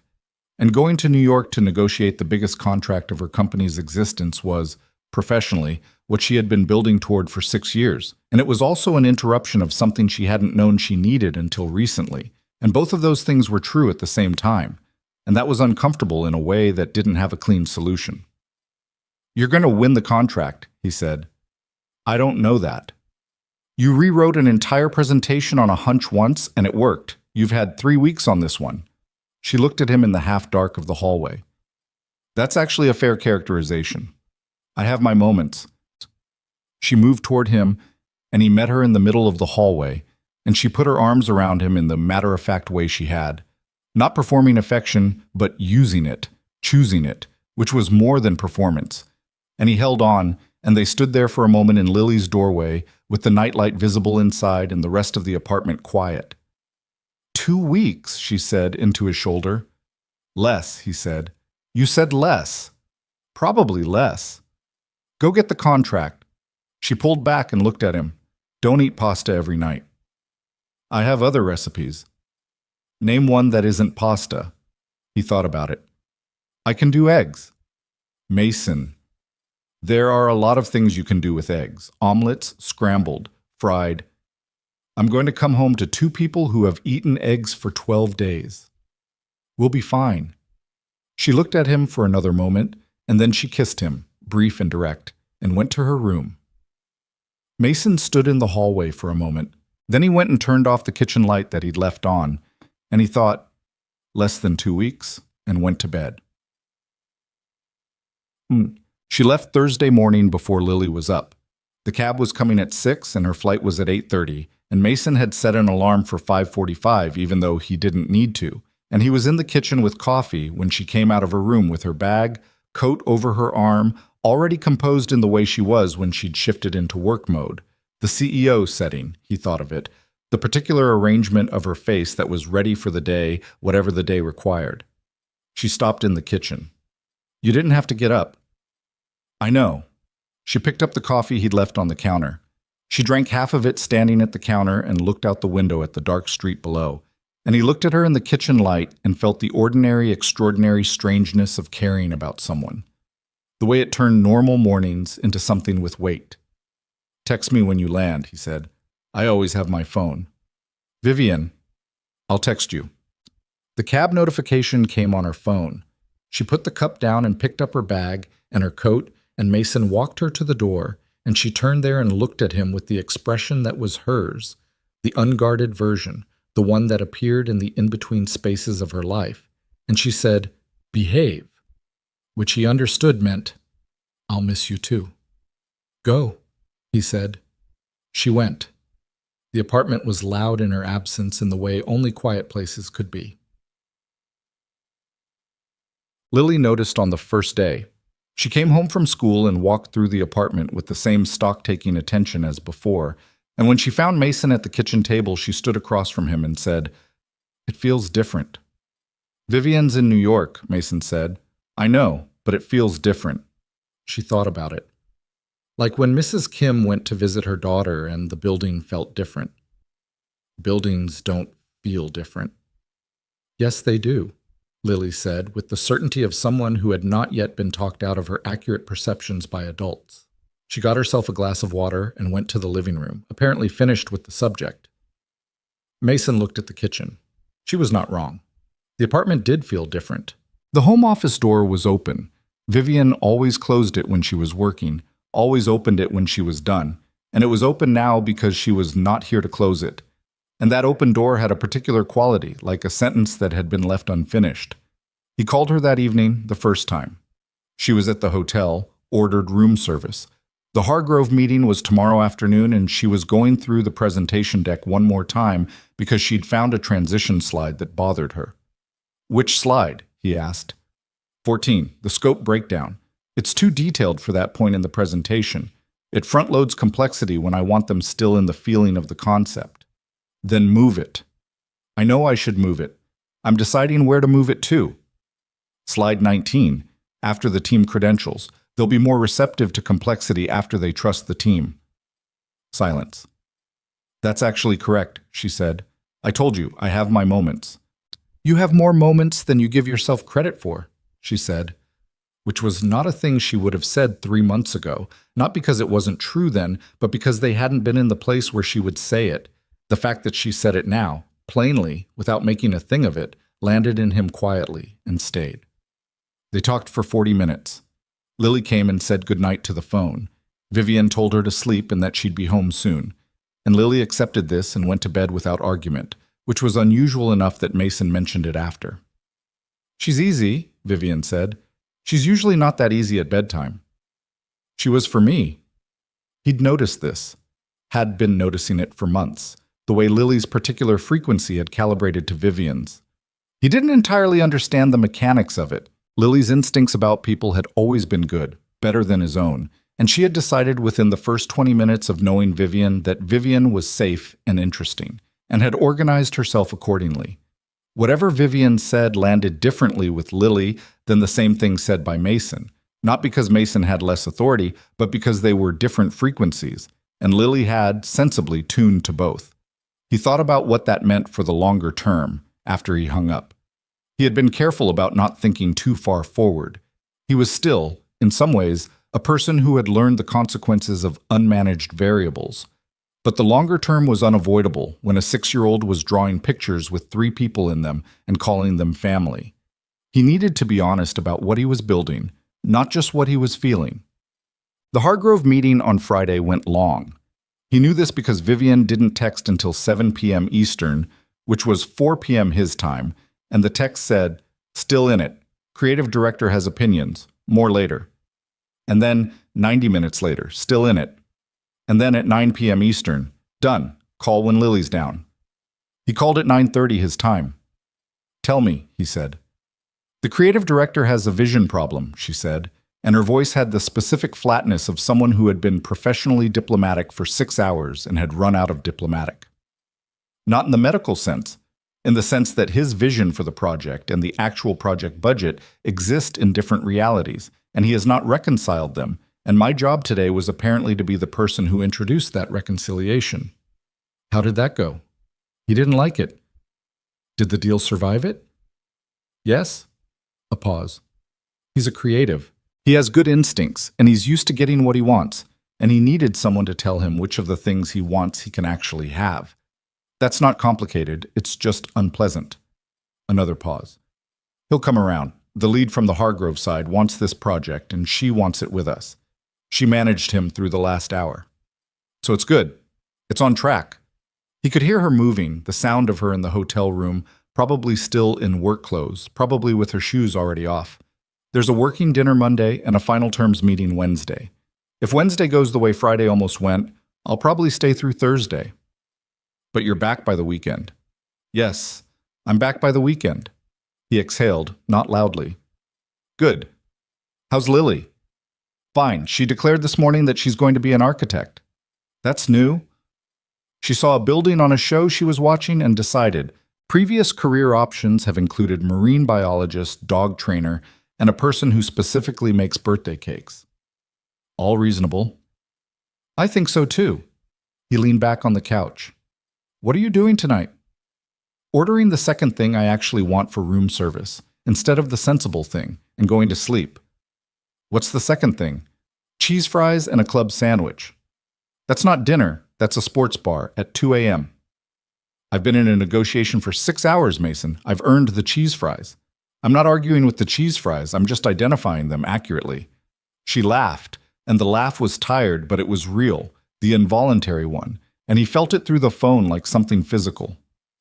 Get some sleep, he said. You too. A pause. Thank you for the slide 19 thing. Told you. Don't get smug about it. Little bit smug. Good night, Mason. Good night, Viv. He put the phone down. He looked at the ceiling. The apartment was quiet in the way it had been quiet since Thursday morning, and he thought about how specific and irreplaceable a person's presence was.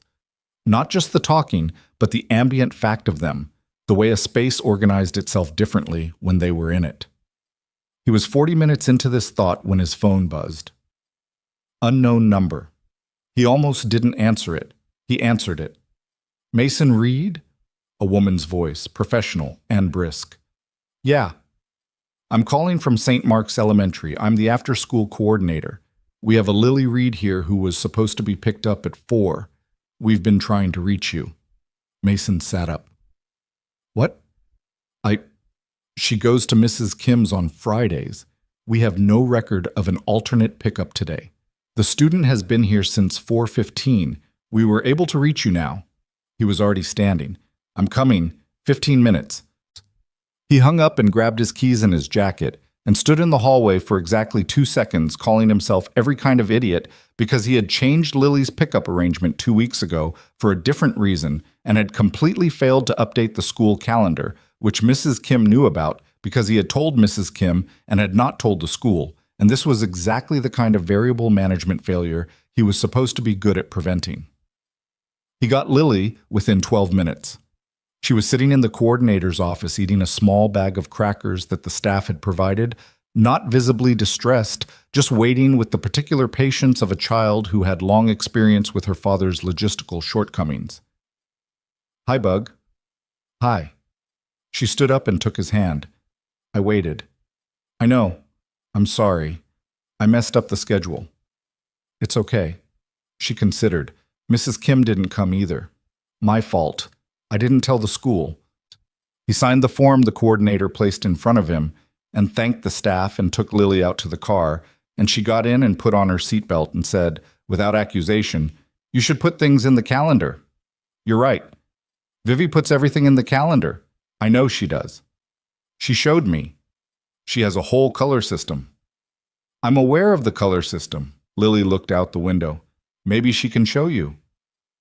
He drove. Outside, the city moved at its regular Friday evening pace, indifferent to the small internal reckonings of one imperfect father who was doing better than he sometimes gave himself credit for, and worse than he intended in ways that were mostly fixable. "She'll show me," he said. "When she gets back." "When is she getting back?" "By the weekend. Maybe Thursday." "That's soon," Lily said with satisfaction. "Yeah," he said. "That's soon." The working dinner on Monday was followed by a Tuesday call Vivian had not anticipated.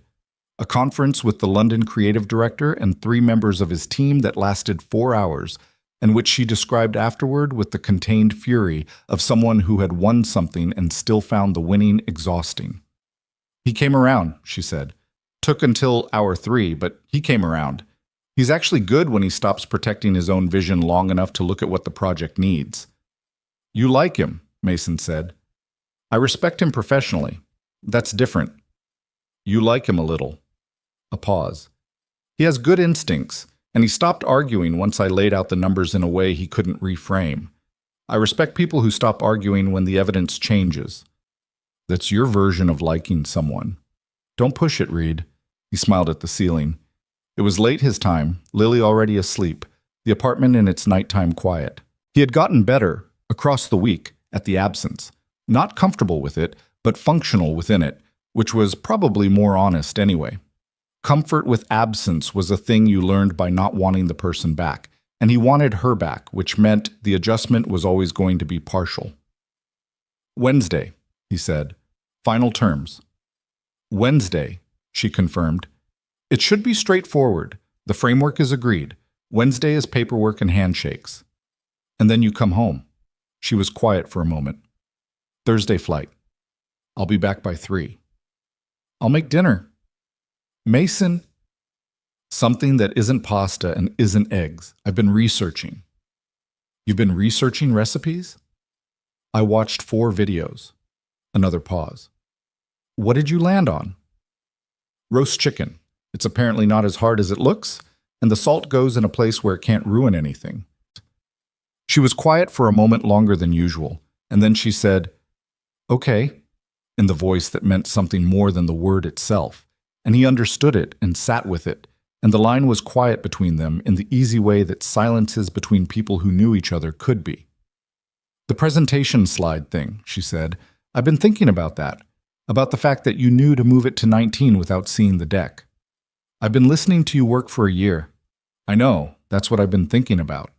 A pause. "You paid attention without making me feel observed. That's—" She stopped. "That's not nothing. Most people can't do that." He didn't say anything for a moment. Outside his window, a siren passed and faded. "You made 2 cups of coffee," he said, "by month 3. You didn't ask? You just made 2. I noticed that before I noticed most other things." She was quiet. "Some things just register," he said, "because they matter to you." She made a small sound that was not quite agreement and not quite deflection, but somewhere between them, the sound she made when something landed and she wasn't sure yet what to do with it. He had learned to give those moments room. "Sleep," he said. "Wednesday is a big day." "I know." "You already won it. Wednesday is just paperwork." "You don't know that." "I know your track record." "Go to bed, Mason." "Good night, Vivian." "Good night." Nat. Wednesday went well. She texted him at 2 p.m. New York time. Done. Flying home tomorrow. He texted back, chicken's already thawing. She texted, "You bought a whole chicken, 4 videos. I know what I'm doing. You absolutely do not know what you're doing. I watched a 5th video this morning. I'm very prepared." A pause. Then, See you tomorrow. He put the phone down and looked at the chicken defrosting on the counter and thought about 11 months in kitchen light and the way a person could be the most important thing in your daily life for a long time before you allowed yourself to know it. He thought about the open door of her office all week, the three people drawing on the refrigerator Lily's unimpeachable instincts.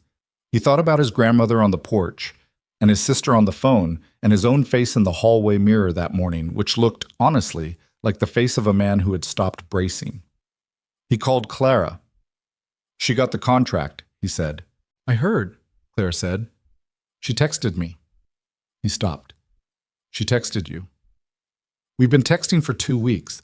She wanted to know what you were like as a kid. I told her everything. Clara, the time you cried at the dog movie, the haircut in 8th grade, Clara. She deserves the full picture, Mason. You said so yourself. He sat down at the kitchen table. Outside the window, the city was doing its November afternoon thing, gray and cool and entirely itself. He looked at the chicken. He looked at the refrigerator, where Lily's drawing had been joined sometime in the past week by a second drawing. This one, he now noticed, showing 3 people in a building that was probably meant to be their apartment, with a yellow door that their apartment did not actually have, but which Lily had apparently decided it should. He looked at it for a moment. She's coming home tomorrow, he said. I know, Clara said. Are you going to say it? Say what? The thing you haven't said yet, that you probably should say. He was quiet. Mason, his sister said, not unkindly. You've been getting it right for a year. Stop treating it like an exam you might fail. He looked at the yellow door in Lily's drawing. He thought about the woman who had answered a Craigslist ad with 2 questions and shaken his hand like a business deal and knelt down to look at Lily's horse drawing and said, The legs look right. I know what I'm doing, he said. Clara paused. Is that what you're going to say to her? No, he said, but I know. The chicken thawed on the counter. Thursday was coming. He had 4 videos worth of preparation and a 5th one he'd watched twice, and the absolute conviction that what he was building, not just the dinner, not just the evening, but the longer architecture of this thing, was worth doing right. He got up and went to find the roasting pan. She landed at 2:47. Mason knew this because she texted him from the gate, on ground, bag to claim. And he was standing in the kitchen with the chicken in the oven and 45 minutes left on the timer, and Lily at the kitchen table doing homework with the focused intensity of someone who had been told that if the homework was done before Vivian got home, there would be dessert. The apartment smelled like something he had actually cooked. This was new. The 5 videos had delivered, at least so far, on the fundamental promise that a whole chicken was not technically complicated, just time-sensitive. And Mason had decided that time-sensitive he could manage because he was a project manager, and time was his professional domain, even if salt was apparently not. Lily looked up from her worksheet. Is that food? It's dinner. It smells like real dinner. All my dinners are real dinners. They smell like pasta, Lily said. This smells like when Mrs. Kim cooks. Mason chose not to engage further with this and checked the oven. Vivian texted again at 3:20. Cab, 20 minutes. He texted back. Timer has 18 minutes. Suspenseful. Do not let it burn. I have it under control. Mason. I have it almost under control. I'm getting out of the cab and walking.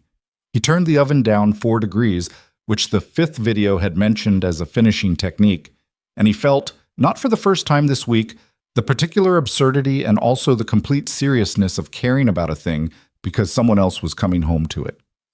The door opened at 3:41. Lily heard it first. She had the hearing of a person who was very motivated. And she was off the chair and in the hallway before Mason had fully registered the sound of the key. He heard the collision of a 6-year-old and a rolling suitcase, and Vivian's voice saying, Hey, let me get through the door. And then the lower sound of her actually holding on, the coat and the bag and the 6-year-old all present simultaneously. Mason came to the hallway. Vivian looked up from where she was crouched with Lily. She was still in her travel clothes, dark coat, work bag over one shoulder, the composed set of her face that she wore in transit, and she looked tired the way people looked after 2 weeks of being professionally on. And she looked at him over Lily's head with an expression that was simply, I'm back. Hi, he said. Hi. She stood up, one hand still on Lily's shoulder. She looked around the apartment and then back at him. It smells like you actually cooked something. Roast chicken. From the videos. From the videos. She looked at him for a moment with the expression he had learned to read, the one that happened when something landed and she let it instead of filing it away. Then she said, "Let me put my bag down."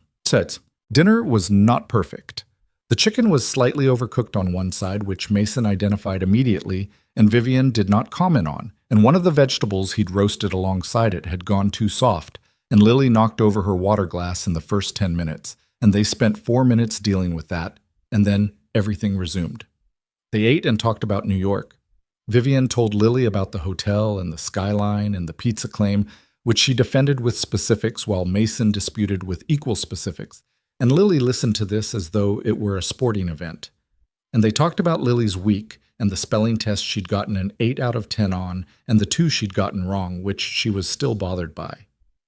"Necessary," Vivian said. "You knew that one." "I knew it at home," Lily said. "I forgot it at school." "That's what practice is for, so it's automatic, not just something you know when it's comfortable." Lily considered this with the seriousness she gave things that Vivian said. "Can we practice again?" "After dinner." They ate.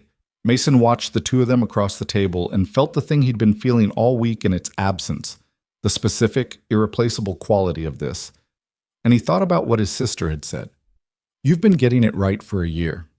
He thought about Lily's drawing with the yellow door. He thought about his grandmother's voice on the porch.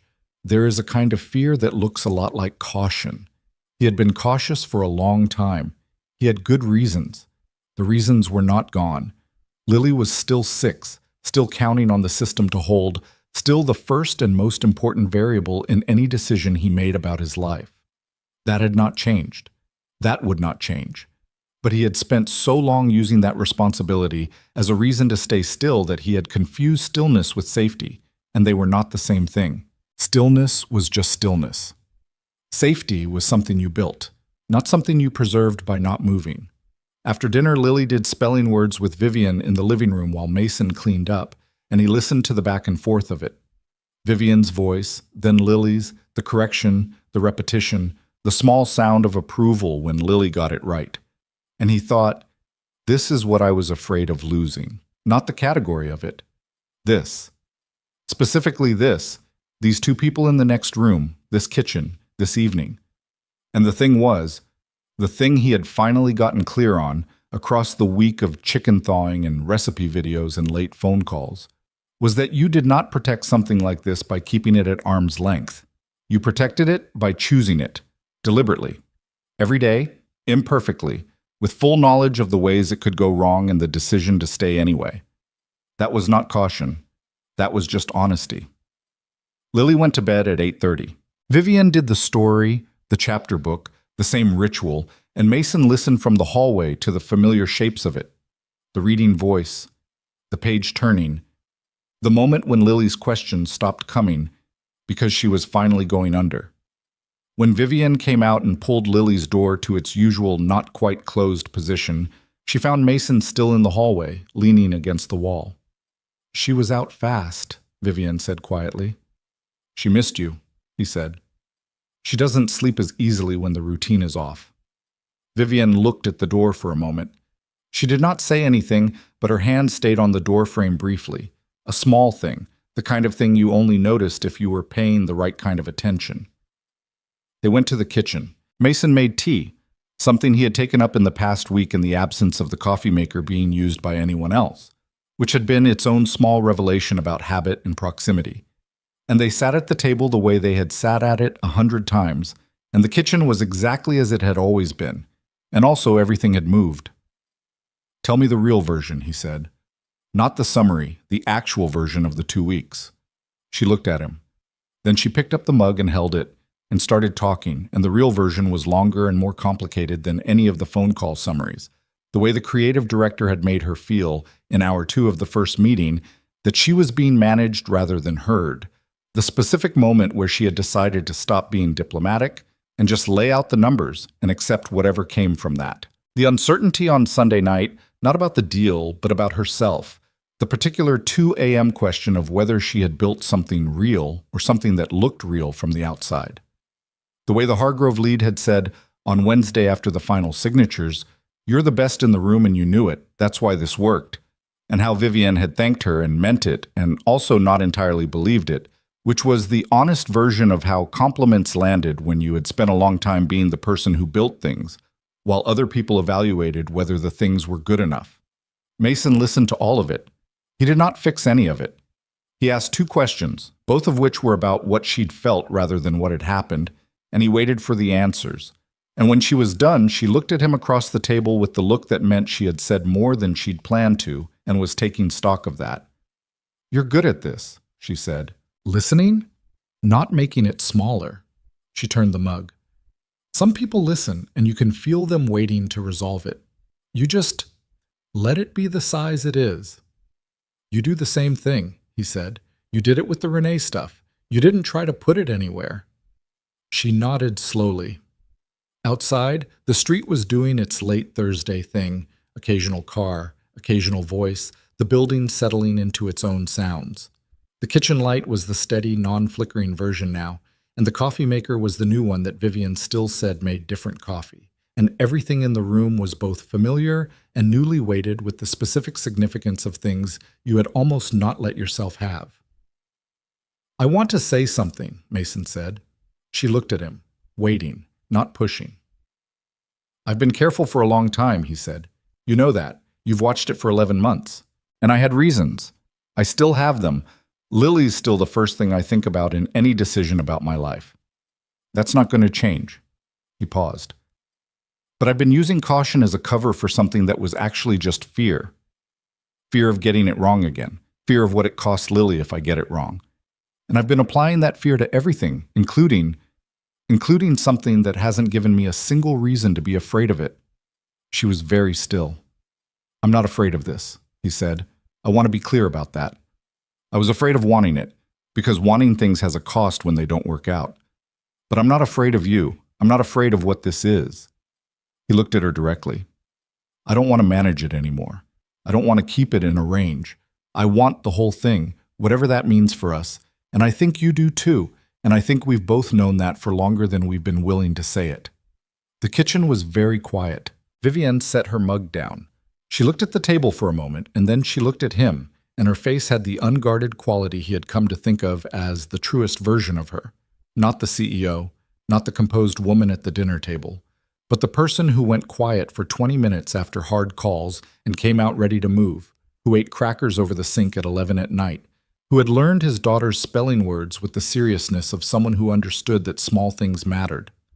"I spent 2 weeks in New York," she said, "negotiating the biggest contract my company has ever had, and the thing I thought about most was this kitchen." She said it plainly, without drama. "That's not something I would have admitted 6 months ago. I wouldn't have admitted it to myself, but it's true." She paused. "I've been afraid of being too much. Not too much for you specifically. I think you've been telling me for months that too much is fine, but too much is a general condition. Wanting too much, needing too much, being the version of myself that is difficult and certain and doesn't soften easily and has opinions about other people's slide decks. Slide 19. Don't make me laugh right now. I'm trying to say something." "Sorry." She almost smiled anyway, briefly, and then she was serious again. "I've been afraid that the more you saw, the less you'd want. And you've had everything to see for 11 months, and you're still sitting in this kitchen at 10 at night asking me for the real version of things."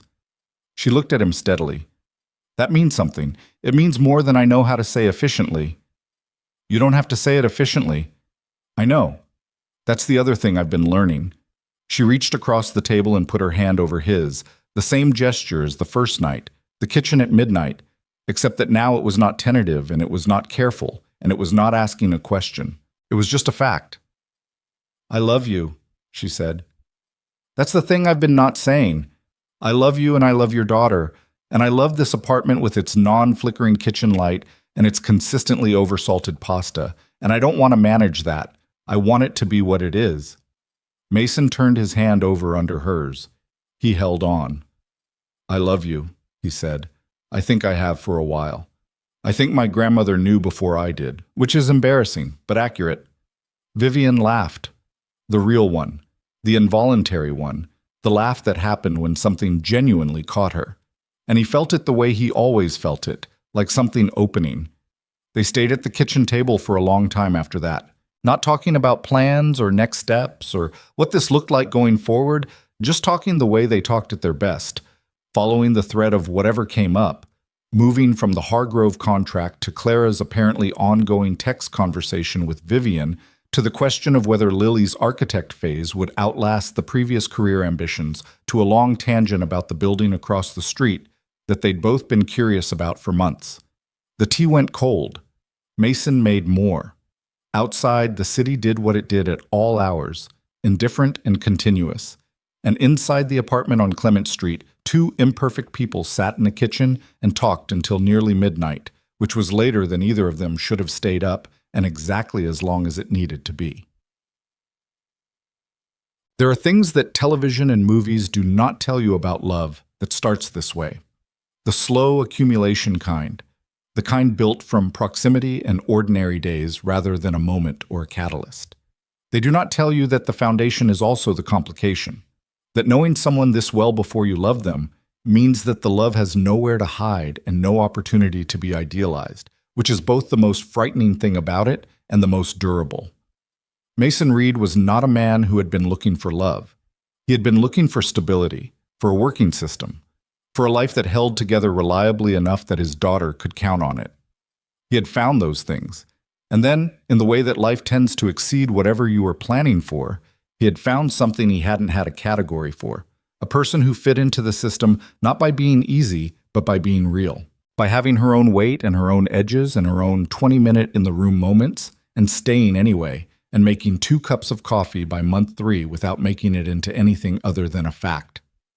Vivian Cross had spent 6 years building something from a spare bedroom and a laptop and the specific stubbornness of a woman who had decided she was going to be enough even when the room made her feel like a question mark. She was good at building things. She understood, in her bones, that the things worth having were not found but constructed, slowly, with iteration, with the willingness to tear down what wasn't working and rebuild without the ego of the original design. She had applied this to her company. She had not known, until an apartment on Clement Street, that you could apply it to a life. The fake story, the one they'd invented in 4 days of preparation, the breakfast and the deciding, the rehearsed timeline, became, over the following months, a source of genuine entertainment at family gatherings. Mason's cousin Dana brought it up at Christmas with the delighted cruelty of someone who had always suspected something and been proven comprehensively right. Eleanor, when told the original story had been fabricated for the dinner, looked between them for a long moment and then said with complete composure, "The story was fabricated. The rest of it was obvious." She did not appear to find this surprising. She appeared, if anything, to find it mildly beneath her to have the thing she already knew confirmed. Mason's mother cried a little, which she had been hoping not to do, and cried anyway, which was very her. Clara, who had been texting Vivian for 2 months by then, showed up to Christmas with the expression of someone who had been in on the story longer than anyone and had conducted herself with admirable restraint about it, and she and Vivian spent 40 minutes in the kitchen talking in the way of 2 people who had already done the work of becoming friends before they met in person. Lily, when asked what she thought about Vivian and her dad being together, considered the question with her particular 6-year-old gravity and said, "I already knew." And when Mason asked how she'd known, she said, "Because you both looked at each other the same way when you thought the other one wasn't looking." This was delivered with no particular fanfare, the way she delivered most accurate observations, as though the fact of it was self-evident and the only mystery was why adults needed it pointed out. She was not wrong. She had not been wrong from the beginning. Children who have been raised with honesty tend to be better at recognizing it, and Lily Reed had been raised by a father who was imperfect and consistent and who had never in 6 years pretended something was fine when it wasn't. She had calibrated accordingly. The story they told at dinner parties, once there were dinner parties, once there was a version of their life that included those, was the real one, eventually. Not the fabricated timeline, but the actual one. The Craigslist ad, and the 2-question email, and the handshake like a business deal, the horse drawing and the leg comment, 11 months of coffee and salt and cactus socks and late-night kitchen conversations that neither of them had been calling what they were. People always wanted to know when they knew. The specific moment, the catalyst, the turn. Mason always said the birthday dinner. Vivian always said earlier than that, and when pressed, she said the breakfast. Month 2, 5 a.m., sick kid, and the fact that he had just handled it without making it into anything, and she had noticed and filed it without knowing yet what she was filing it under. Mason said, the first time she told this version, "You never told me you noticed that." "You didn't need me to tell you," she said. "You weren't doing it to be noticed. Then how did you—" "Because that's how you know it's real," she said. "When someone does something good and they don't need you to see it." He thought about that for a long time after. He thought about the 2 cups of coffee by month 3. He thought about the slide 19 call from New York and what she'd said about it. "You paid attention without making me feel observed." He thought about the fact that real attention was quiet, that real care did not announce itself, that 11 months of 2 people being genuinely themselves in proximity was a more accurate test of compatibility than any amount of intentional courtship, because you could not sustain a performance for 11 months. Not at 5 a.m., not over the sink at midnight, not in the 20-minute silences after hard calls. What they had seen in each other was not the curated version. It was the Tuesday version, the broken coffee maker version, the too much salt version, the fear dressed up as caution version. And they had kept showing up anyway, for reasons neither of them could have articulated at the time, which was probably the truest definition of what the word meant when you stripped away the romance of it and looked at the actual machinery, etika. The following spring, Lily's school had a parents' event, the kind of thing where you came in and saw the children's work displayed on the walls, the drawings and the writing samples and the projects, and you moved through the room feeling proud and slightly overwhelmed by how much your kid had done that you hadn't known about. Mason and Vivian went together. This was not extraordinary by then. There had been 3 school events since the fall, and they had gone to all of them together, and the other parents had the relaxed incuriosity of people who accepted the configuration in front of them without needing its history. Lily's teacher, a practical woman in her 30s named Ms. Park, had met Vivian at the second event and shaken her hand and said, "Lily talks about you a lot." And Vivian had said, "What does she say?" And Ms. Park had smiled and said, "That you're the best at spelling words." At the spring event, Lily's work was displayed on the 3rd panel from the door. The writing sample was about what her family looked like, a prompt Ms. Park had given the class in January.